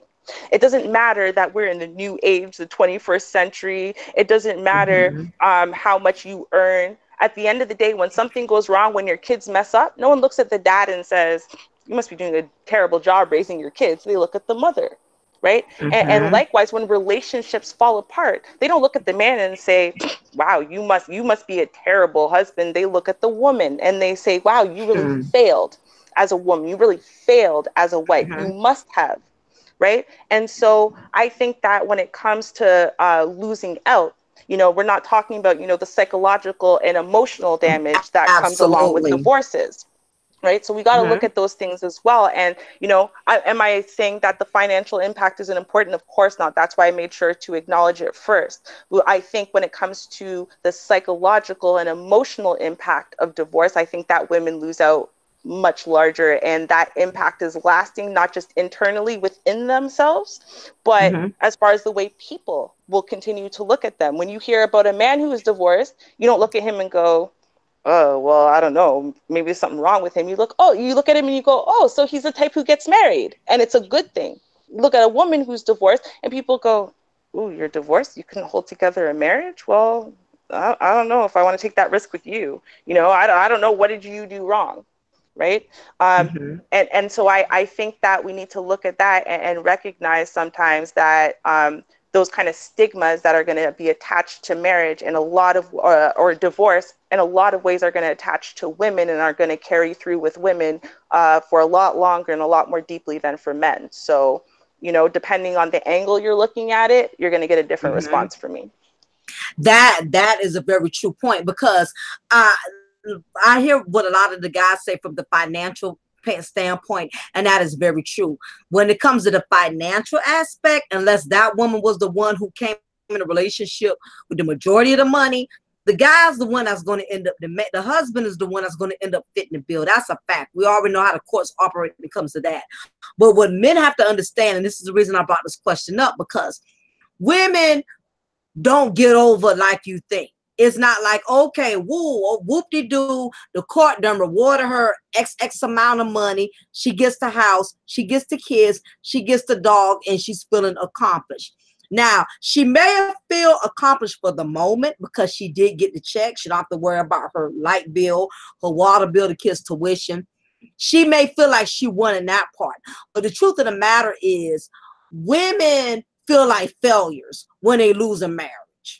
Women don't always feel like winners like men would assume, even though she may end up with the majority of the money. Because the thing is, when you get married, you don't get married to get divorced, especially when you have all of your children from this man. Now, if you're one of those women, you've been married 4, 5, 6 times, then yeah, that may be something you're used to, just being in and out of marriages. But as a woman, women, this is where we lose at, because what happens is during the divorce, even though she may end up with the house, the car, and whatever, she still feels like the failure, because women have this thing with image, okay? Meaning we were taught from the beginning, from little girls, you're supposed to have the house, the dog, the boy, the girl. That's been programmed, because you got to realize women were taught since little girls to be domestic. We were given baby dolls. I remember I was given a Barbie doll with the house and a Barbie Corvette. And then I also had Ken. So from the beginning, women were taught that you're supposed to have the full package, okay? And the reason why I'm going into this, and I'm glad Ruby is here to co-sign on it for me, because I want men to see that women don't always win like y'all think. I know that is what the majority of what men think, that, oh man, she get the $60,000 a month and a child support and a mansion and the kids. Let me tell you, it's not all cut and dry like y'all think. And that's why we're doing this. It's called sharing wisdom, knowledge, and spiritual awareness. So so everybody can gain something from this. What happens is, even though she may end up with those things, it's the point of the matter that she did not succeed in keeping her husband. She didn't succeed in that. She did not. She lost. She failed in losing her children's father. You don't have all your children from a man to lose him, especially if they're from the man you married. And now I'm not talking about the thoughts out there who all got 6, 7 baby daddies. They don't belong in this category. I'm talking about this woman who had all your babies, who ended up putting on weight, ended up stretch marks, ended up tearing up her body in the process of trying to build that family, build that legacy, especially if she came from a family where her father and her mother taught her, you're supposed to be married. You're supposed to have a family. What happens is, one thing about you men, even though you may have to kick out them 60,000 a month or whatever, but y'all have the advantage of being able to pick up and start all over. Y'all can start all over brand new, even though y'all may struggle for a minute, even though y'all may catch hell through courts and stuff. But being that it's just y'all and y'all don't really have the children with y'all have the advantage to be able to move around and maneuver and start a new and have a new start. Women, on the other hand, don't have that advantage. A woman is more prone to getting used compared to a man in divorce, because when a woman loses her marriage, she has children, so automatically she feels like I have to try to make this up for my kids, because it's bad enough I had to divorce their dad or their dad divorced me, however it went. Now I've broken that family unit. I've cheated my children out of having a family. So what happens is the woman becomes vulnerable, and the first man who comes along, which could be a simp who knows she's sitting pretty because he knows her ex-husband has her well established, she's vulnerable, she'll take this man and her house that her husband is still paying for, bring this man and her life to try to substitute or to make up for the loss of her children not having that father that was in the home every day, under the same roof. So she's more vulnerable, which means she has more chances of getting used compared to a man, because men, y'all are going to be more careful. Once you realize you had to kick out 60, 80 grand to your ex-wife, you're not going to take the next woman on right away, not immediately. You're going to be more careful. You're going to be more cautious because you've already gotten burnt in the process. But for women who don't get burnt, the truth of the matter is she could always get burnt, and she will get burnt because she's very vulnerable, because she wants to make up for that loss. I lost my husband. Now I got that perfect image that I put in front of my girlfriends, because let me tell you something, married women like to brag around other married women. Married women like to get around her married friends and brag, oh, look what my husband, we went on a trip to Montego Bay, and, he rented this really beautiful yacht. Married women get around other married women and try to make their marriage sound so grand. And to have to face that embarrassment of, I got to tell my friends who I brag about my husband who's an attorney who brought me the nice Porsche. I got to tell my girlfriends who I may think my life is so grand. I have to tell these women I don't have my husband no more. She's not thinking about that $60,000, $80,000 like you men think. Like, well, at least she got the Porsche, she got the house. She's embarrassed. That's the only thing she can be happy about, because what she lost, she can't buy that. She can't buy that husband. She can't pay for that.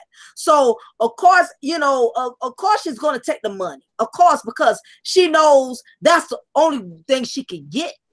She can't make that man change his mind if he's come to a point where he's really fed up with her and he's done with her. He don't want that marriage, so that's the part that, and that's like Ruby said, if you look at it from an emotional standpoint, the women lose the most emotionally. So if we just look at some of really, there's no winners when it comes to divorce.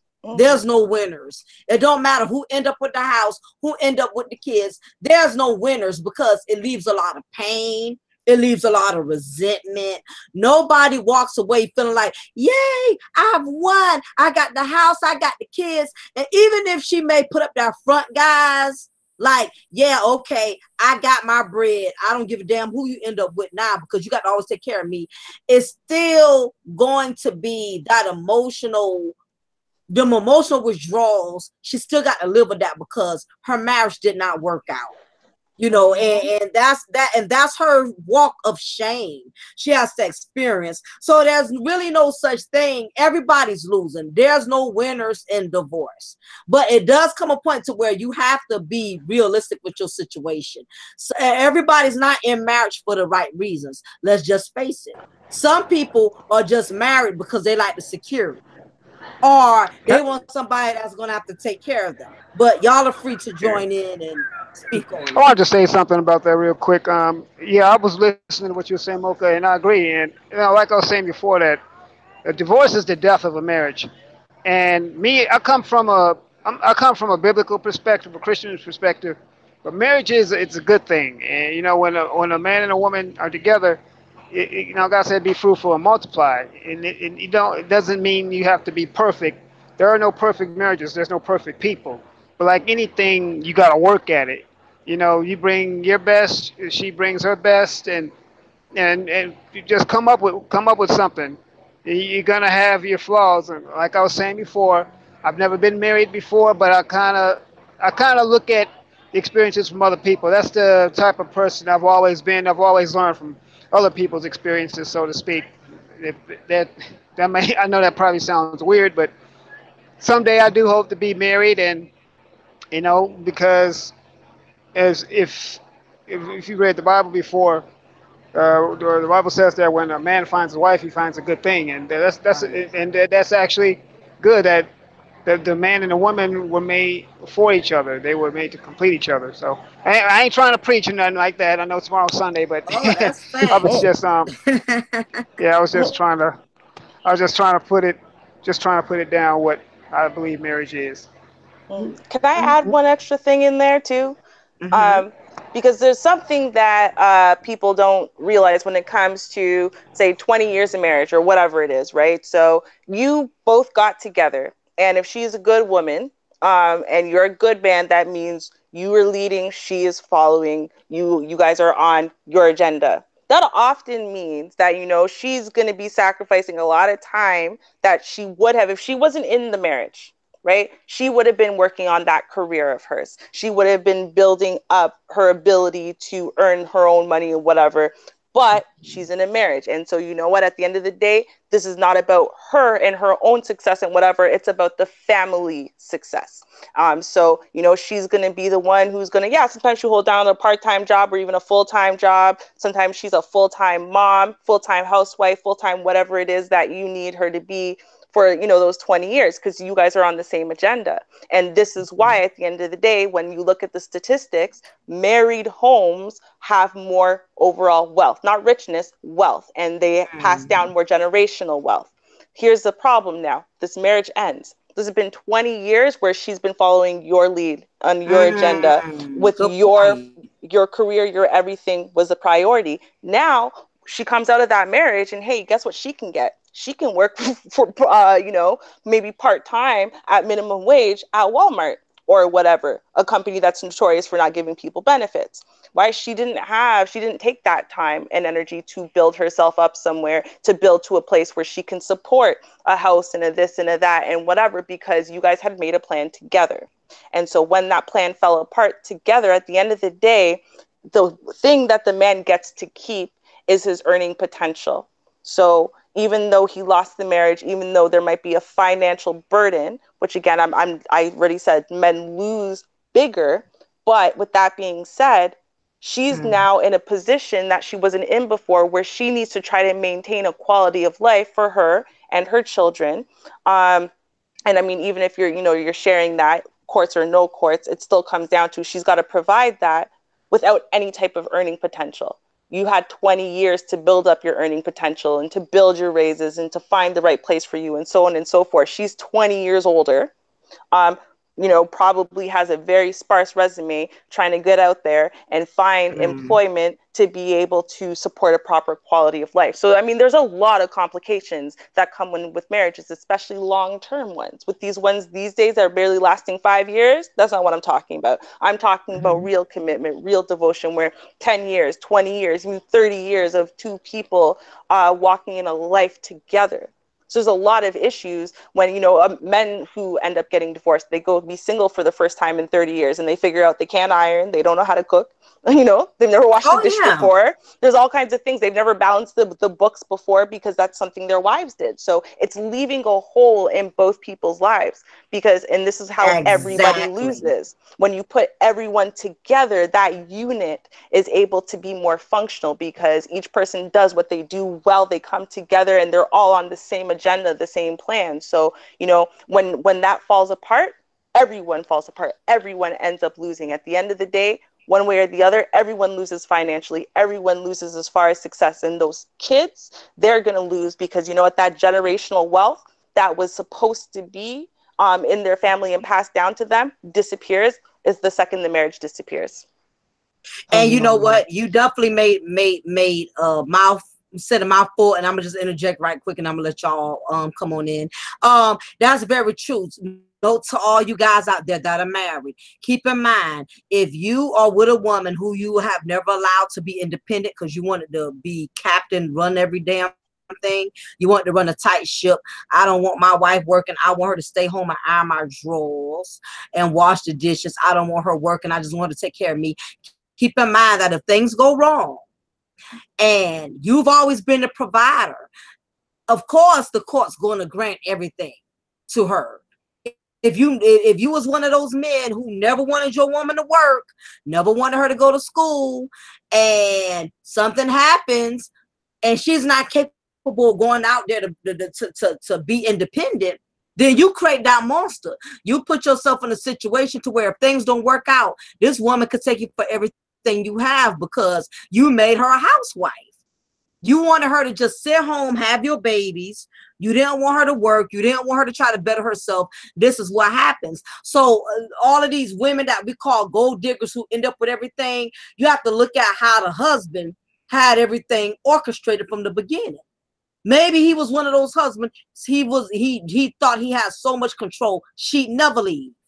I make good money. I put her in this nice house. I put her in this nice car, you know, or whatever. And then when things go wrong, then she lawyers up and ends up with everything. The courts is going to grant the type of lifestyle that she's used to having. But I'll let you go ahead on and interject in that, Laura.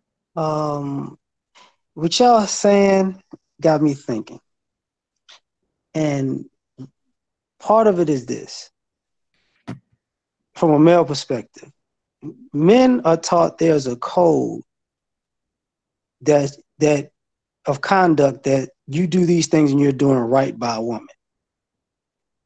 Modern day men don't see a code of women do this, doing right by a man. So right now, the old model of what a marriage is pretty much dead because of just the modern way of living. But also, when y'all talking about these marriages like breaking up, I noticed this just from watching from afar.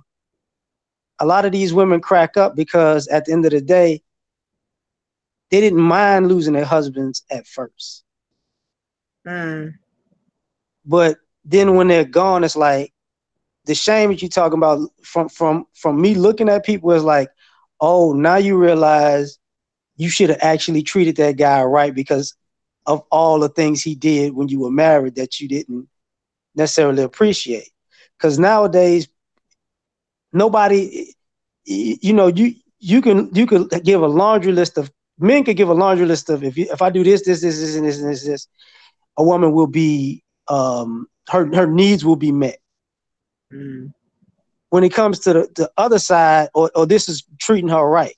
When it comes to the other side, it's like, if I have sex with her, that's it. And what happens at the end of the day is, you know, where is the counsel that says, look, you're not doing right by this man because you're not doing this, and this. You know, just because y'all together doesn't mean you're doing right by somebody. Absolutely. And if you weren't taught to do right by a person, because that's what it sounds like to a degree. It's like when you were a kid, you were taught about the putting on the show of a family. You were taught how to make it look good. But what's missing in that whole scenario is if you learn how to treat him good, it's gonna all look good. But if you just learn how to make it look good first, you leave him out of the mix. Ouch. Very true. So that causes friction in a relationship. You know, because it's kind of the reverse to a guy who wants to date a gold digger. where he could just walk up, look, I got money. All you want is money. Take this purse. Shut up. I'm gonna do my thing. And a woman will take the stuff and she go, I got this nice stuff, and then she starts to feel empty. Like, what? Well, all you gonna do is just throw money my way and walk off? And he's like, yeah, that's it. Yeah, that's what you are. You know, and even gold diggers get resentful of that. Preach. So for guys, it's the reverse. It's like, okay, so what you supposed to do is you were born, we gonna have sex, and I'm gonna pretty much figure out everything else. And it's like, yeah, and guys gonna get resentful of that. It's like, you know, okay, well, I'm gonna do whatever I want to do then, because obviously you don't, you know, there is no synergy of making each other better or giving each other peace in this life. So that's all I was thinking. Wow. Oh yes, you definitely said a mouthful. That's very true. I know society has given us the stigma that women, we're just okay with $1. And let's say, even if and I will say, women, we love money. Women love for men to provide.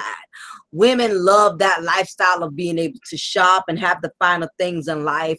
But the main thing we love has also become a curse, because what a lot of women are discovering now, that money doesn't replace everything. You know, just after a while, you're going to need something more fulfilling. After a while, the product bags don't mean a thing. The shopping don't mean a thing. What good is having all of that stuff when you got nothing to share it with? What is good? What's good for having a black card that my husband gives me, a black card where I can shop and buy this and buy that, but he's never home with me? There's no connection. What's the point of me having all this money to buy all of these nice shoes and nice dresses and sexy lingeries when my husband is never even there to see me wear the sexy lingerie, to see me wear the new shoes, to wear the nice skirt? I'm just buying that stuff for to sit in the closet for my girlfriends, to show off to my girlfriends. Oh, that's a nice skirt. That's a nice this. That's a nice that. Yeah. What I want guys to understand is, yeah, women love money. We do. We love money. But we are discovering, we are realizing that money does not replace and it doesn't fix everything. It's a lot of women who are in marriages where they don't have to worry about their car note. They don't have to worry about their mortgage. They don't have to worry about their kids into school tuition. None of that. But they don't have a husband. They just have a provider. So the main thing that women have loved has now become a curse to us. It's become a curse because women are realizing that money does not replace love. What's the use of having a closet full of clothes and my husband's never home? We never do anything together. We never spend time. I got all these clothes. I got all these pocketbooks. I got all these shoes. After a while, it has no value. Like they say with anything else, what does $1 million mean if you have no one to share it with? And if a woman never admits it, women are finding that out. If money, let me tell y'all this. If y'all think money is the cure to everything, why so many celebrity couples are breaking up? They got nice houses, they got nice cars. Why is it that couples that are struggling tend to be more happier? You know why? Because struggles keep you in reality. Well, sometimes money causes more division than it does not having money. Because what happens is money gives people this attitude where I don't have to take your shit. I don't have to deal with your attitude. Let's just go to court. You get the house, I get the car, we get the kids on the weekends, and that's it. But when you are a couple that's struggling, and y'all have had a lot of obstacles to overcome, struggles is what keeps a lot of couples humble. I've been with my husband for 19 years. We've had a lot of ups and downs. We've won a lot of things. We've lost a lot of things. But struggles is what kept us humble to each other, because neither one of us had the room to just say, here's $1 million, get the fuck on. I don't have to deal with your attitude. You don't have to deal with my attitude. Here's your house. Here's the car. You get the dog. I get the kids, and we just move on. When you're a couple that's in the struggle, you learn to appreciate each other. You learn to work things out because struggles is what keeps the relationship solid. When you both are really being tested, when it can, just to give you a prime example, we were close to losing our house. Okay, we were close to losing our house. Mortgage company so dirty. We had paid for 6-7 years. We was just down to 2 payments, and we was close to owning our house. And the mortgage company wanted to yank that house from underneath us after all these years of payments. I didn't have the money. He didn't have the money. And I would promise you that was the most humbling that me and him ever could have had as a couple, because that was our little box. Nobody was able to climb in that box. We had to pray together. We had to humble ourselves. That moment in time, it wasn't about who was bigger. None of that mattered. Whatever issues we had, it did not matter, because shit gets real after a while. Something will happen in your life that will bring you back into reality. While you want to bicker and be petty, something will happen that will zone you back into reality. And that is what happened, because neither one of us knew what to do. I didn't have the money. I couldn't help my husband. He couldn't do anything. And I'm like, we are so close. We waited all these years to get this far, and we both was helpless, and we both felt defeated. And that was the time we came together, we prayed together, we said no, we just held on each other even tighter, because we realized this was our problem. Nobody could fix this for us. There was nowhere to go. And it gets real in these marriages. While everybody thinks marriage is about play.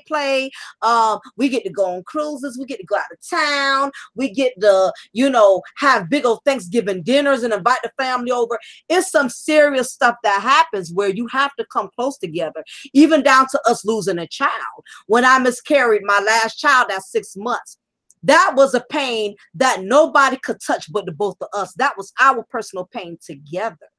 Nobody could feel that pain but me and him. And we had to comfort each other and support one another and be there for each other. But that is what kept us together all of these years, because we've had so many struggles. Okay, and struggles is what keeps you into reality. So while people are worried about who's going to end up with the house, who's going to end up with the dogs, at the end of the day, you will really find out. Life will teach you what is really important, what is really significant, because life can change at the drop of a dime. Something can happen to that $1 million house y'all arguing and fighting about. So I mean, you just can't never be too sure of yourself. Life is full of unexpectancies, but y'all can chime in. I just wanted to say something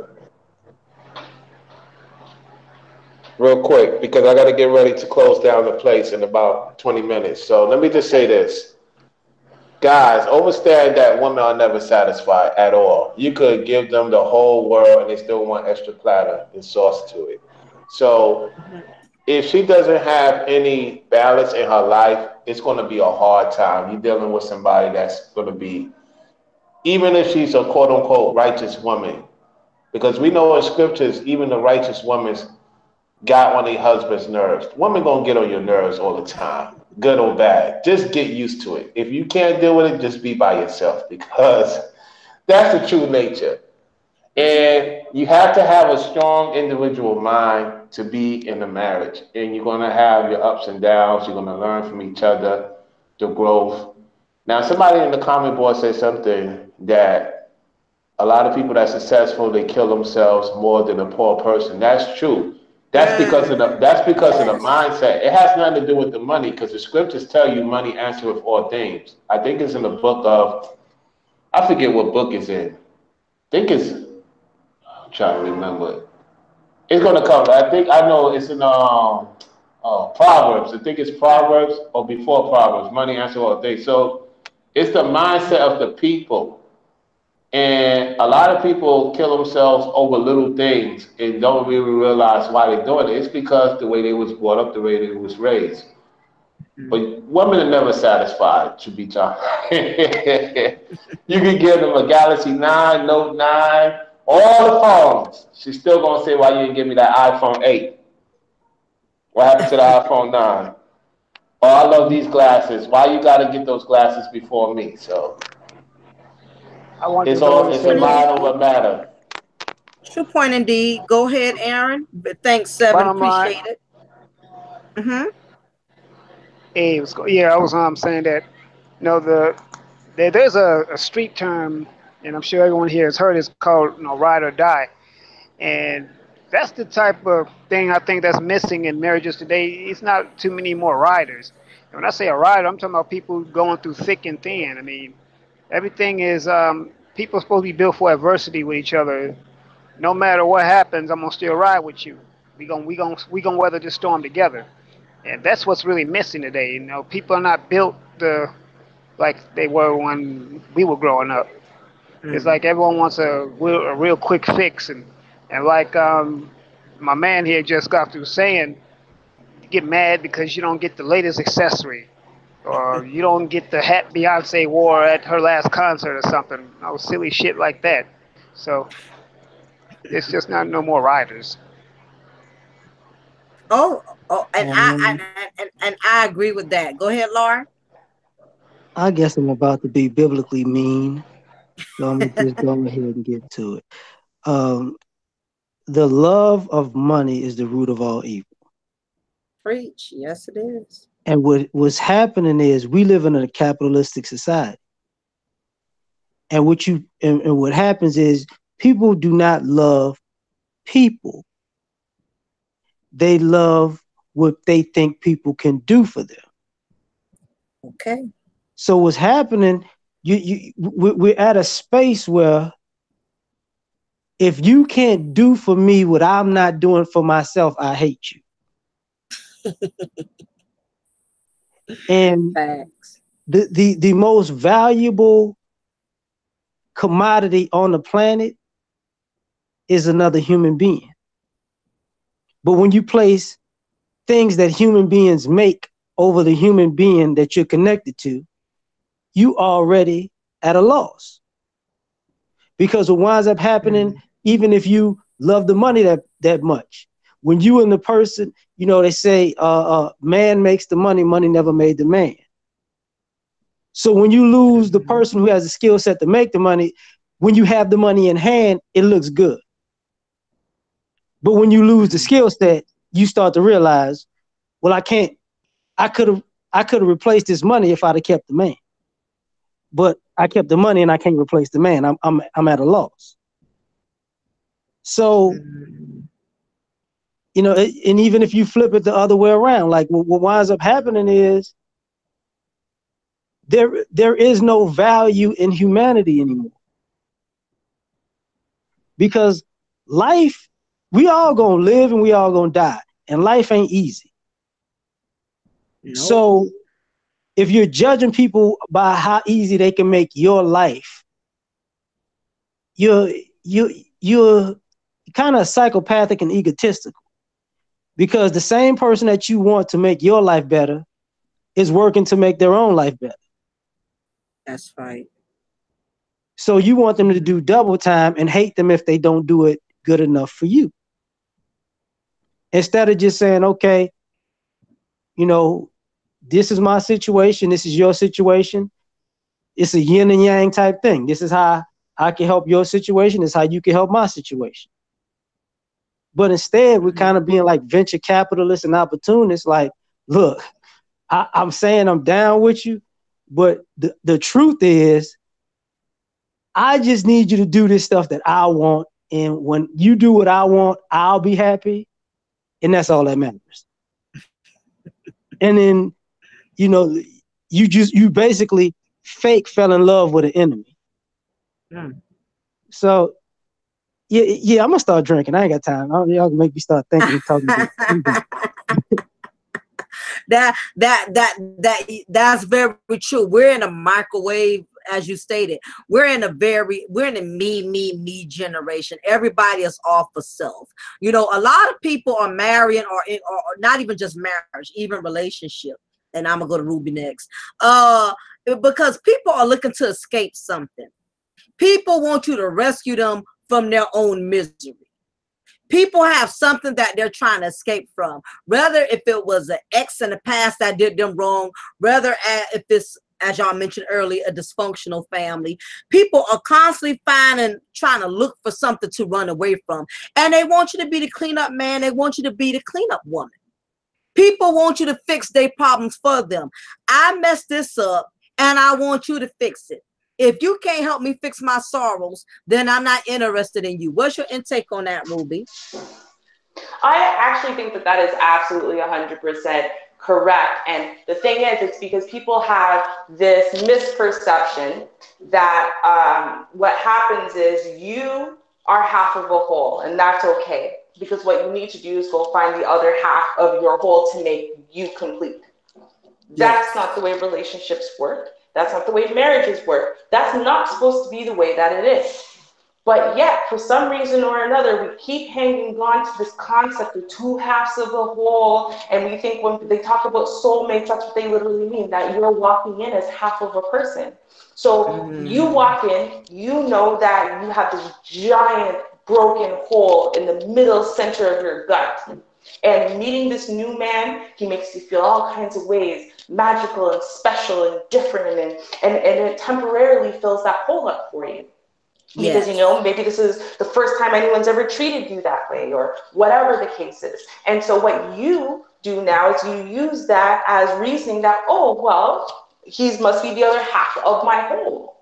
And so when the, you know, infatuation dies down like it's supposed to, when the excitement and newness dies down like it's supposed to, well, now there's nothing filling that hole anymore. And you somehow put that on him like that's his fault or his problem. And honestly, it is neither his fault nor his problem. At the end of the day, you had no business getting into a relationship as half of a whole person. It was your time to take that time out for yourself, to fix yourself, to work on whatever needed to be fixed within yourself, so that way you are a whole person. So that way you could go find another whole person, and now you two whole people come together as a unit, and you're going to create something. You're going to work with each other. You're going to support each other. You're going to help each other to grow and build and whatever. But at no point, if you actually walk into a relationship and you are complete and you're good and you're healed and you're ready, are you going to be expecting that someone else can fill up that hole for you? You know, when you think about, someone mentioned the whole, you need the newest iPhone. Why didn't you get me the even newer one, or whatever the case is? Well, you know what? If you have an insecurity about the fact that you grew up poor and no one ever gave you anything, and people laughed at you and whatever, then now you're obsessed with that. It has to be the newest model because you still remember being 7 years old and getting laughed at for your, you know, hand-me-downs. Well, you know what? That's not his problem. And in fact, if anything, as a logical human being who's building something with someone, you shouldn't want him to spend an extra $1,000 on the phone for you. You should want to be like, babe, did you get it for free? Yes. Okay, good job. Yes. You know, because you guys are building wealth together. You guys are building things together. So when he wastes that money, that extra money on a piece of gadgetry, that's maybe a family vacation you guys lost. That's maybe a renovation inside of the house that you guys lost. That's maybe, you know, money that you guys could have put aside, and in 10, 15 years, it's going to send your kids to college because it was in some type of thing that grew and built. I mean, you know, and this is, again, it all comes back down to that faulty logic that, and we have so many broken people in our community, and it's not their fault that they're broken.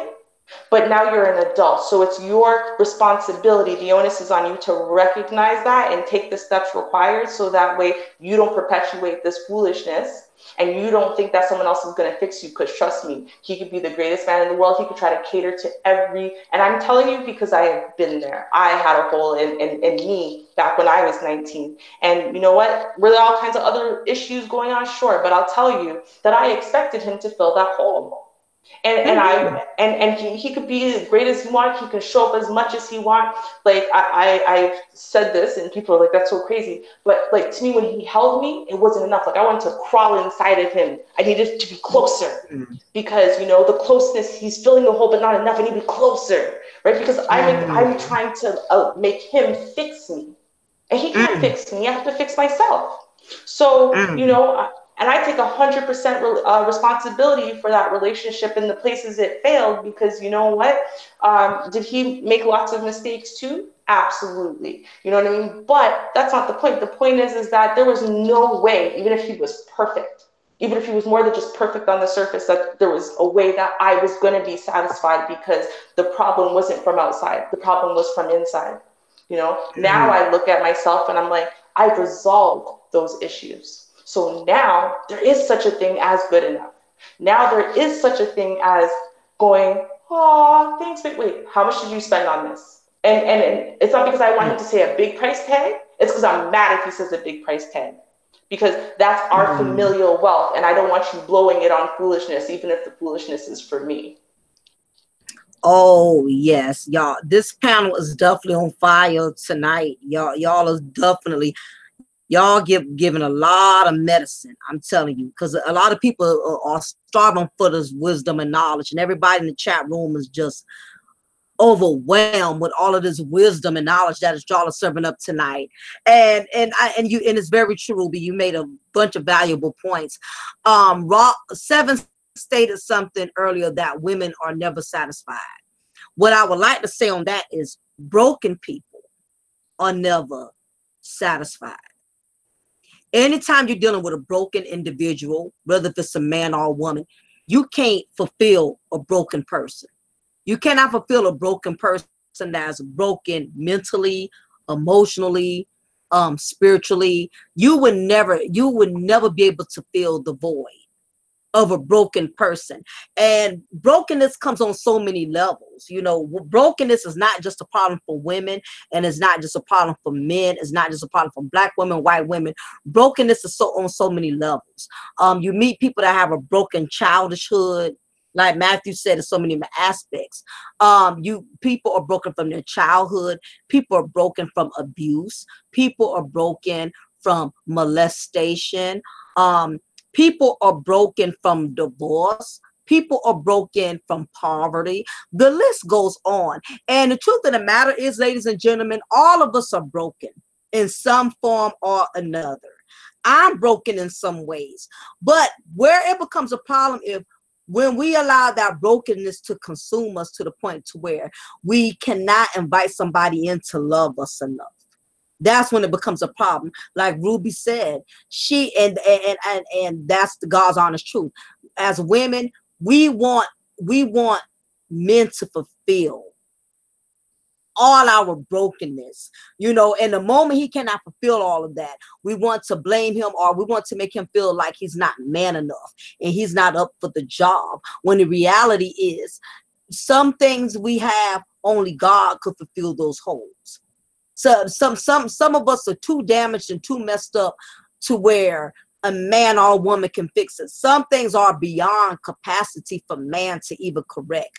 Some issues are so deep, some issues are so tarnished that only God himself could clean us up and totally restore us. There's so many women and men that are spiritually starving. What's up, James? I appreciate you for coming in. And until we make ourselves whole, there will never be enough love on the outside, because you have some broken men out there like there are broken women. You have some men that are broken for all kinds of reasons. You got some men that are broken because his mother never loved him. So now he hates all women because he never got the love he really wanted from his mother. Or the woman he really did love broke his heart. You have some men that are broken as well, on so many levels. So brokenness is not just a woman's disease. Brokenness is not exempt from any of us. We all are broken in some form or another. But the whole bottom line is, we cannot look for people to fulfill us and make us happy. Happiness starts from within, because guess what? When that person leaves, that means if it took them to bring happiness in your life, when they leave, they taking your happiness too. So you never want to put yourself in a situation where you look for a person wholeheartedly to fulfill everything that's wrong in your life. But I know my chat has been really going on for quite some hours and quite some time, and it's definitely been awesome. I enjoyed all of my guests. I enjoyed everybody in my chat room. Y'all been giving a lot of positive feedback. I like the energy in the chat room, and I definitely like the energy on the panel. So before I get ready to wrap things up, I want to go ahead and let each and every one of my guests any final words that y'all would like to give before we get ready to shut everything down. You know, Lady Mocha, I just wanted to say once again, I appreciate you thinking about me and inviting me on there to come and talk about this topic. I feel very honored, and I love your spirit also. You have like a den mother kind of, like a kind of spirit about you. Like you just take in all your chicks and just protect them. And that's the way I see you as. So anyway, I appreciate you bring me on here when this is something that black men and black women need to always talk. We need to always talk like this, and instead of always tearing each other down. That's all. Thank you. I appreciate it so much. Lar, you have any last words you would Yeah, like to give? I'm gonna have to make a video about this part of it tomorrow. There is this one broken that we fail to talk about. People have a lack of empathy for people's grind when it comes to things that make them happy. Mm. There used to be a time where you understood the work it took another person to do to get you in a good space. Not nobody understands that anymore. Mm. Everybody is so entitled, they don't realize how early a person has to get up, how much they got to work, how much overtime they got to do, how much time they got to put to plan to make sure they could put a smile on another human being's face. And that person doesn't see that anymore. They just, it just shows up and they act like the effort doesn't exist. So I'm going to have to get back to that one tomorrow. But thank you for having me. Likewise, I appreciate you, Laura, for coming through. I know it's been a minute since we've seen each other. But I appreciate you for, just, coming through, being supportive like you've always been. And I really appreciate your support. Ruby, same for you, madam. Any last words that you would like to share with everybody before we're going to closing?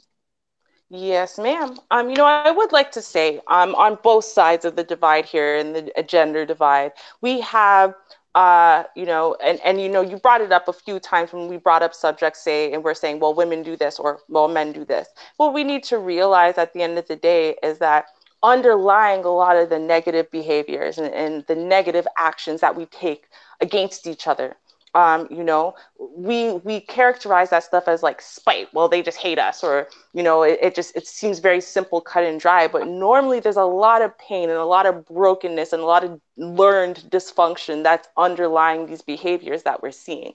And I think at the end of the day, I love how LAR just said, empathy. We're lacking empathy for one another in general, and we're lacking empathy for the position that one another are in.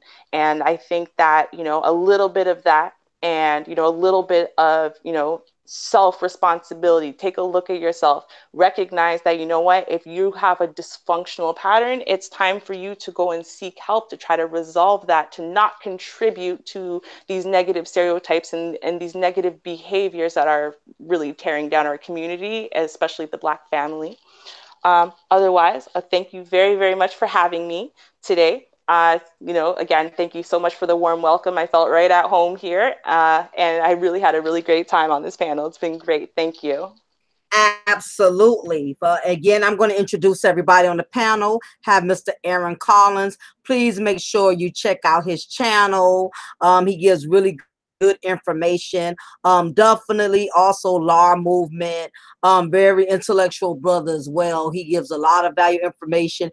If y'all liked what y'all seen tonight, if y'all personally go to their channels, you're going to get a full dose. Tonight, y'all had just got a sample.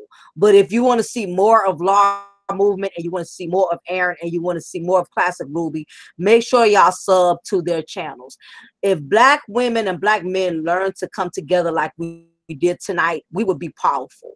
There's too many platforms where it's just male dominant or just woman dominant. You know, everything has to be all about, you know, it's always either all the black men getting together talking reckless about black women, or the black women getting together on the panel talking reckless about black men, not realizing that we all have a gift, we all have a purpose that we could offer one another. And if we stop allowing our egos and our attitudes and our feministic views and our male chauvinistic views are getting in the way, you know, we all cannot not also just be a blessing to one another, but be a blessing to the people out there who want to be spiritually fed, who want wisdom, who want knowledge, who want understanding. If more black women and black men would learn to get together and start completing together instead of competing together, we would be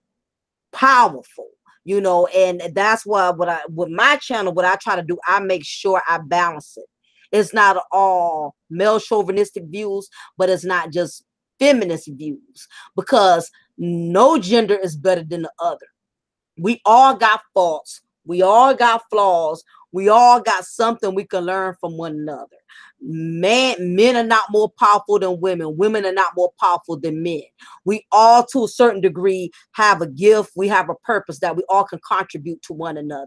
So with that being said, I definitely want to thank everybody on my panel. It's been awesome. It's been real. I enjoyed all of y'all. We had a nice conversation. Everybody was polite, respectful, and again, it's not always about subscribers, because a lot of people, they won't even put you on their panel unless you got a certain amount of subscribers. I don't care how many subscribers you got. What I'm concerned about is, can you feed me? Can you feed me intellectually? Can you feed me spiritually? Can you feed me mentally? That's what I'm concerned about. You can have 1,000 subscribers, but if I cannot learn from you, if you're not feeding me, if you're not giving me something to think and reflect upon, then you're not doing me any good, and vice versa.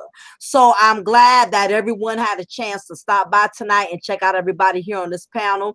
Again, it's been awesome. It's been wonderful. Don't forget to like, share, subscribe. As I stated, please check out all of these individual channels. And again, as I stated, it's been an awesome show, and I thank all of my subscribers who've been supporting me and rocking with me from day one. And Ruby, Lar, Aaron, 7, I will definitely be getting with y'all again sometime soon and everything. So just, you know, make sure y'all keep in touch. I don't want this to be the only time we talk to each other, even if we just shoot each other email every now and then. So everybody, I am going to get ready to shut it down. It's been real. This is your girl, Lady Mocha. Remember, I'm going to always pour you a cup of truth and break you off with a slice of knowledge. Y'all have a wonderful weekend and be blessed. No stress. And I'm going to always be too anointed to be too disappointed. On that note, it's been awesome. Y'all take care. Signing off. All right. Cheers, y'all. Peace. God bless.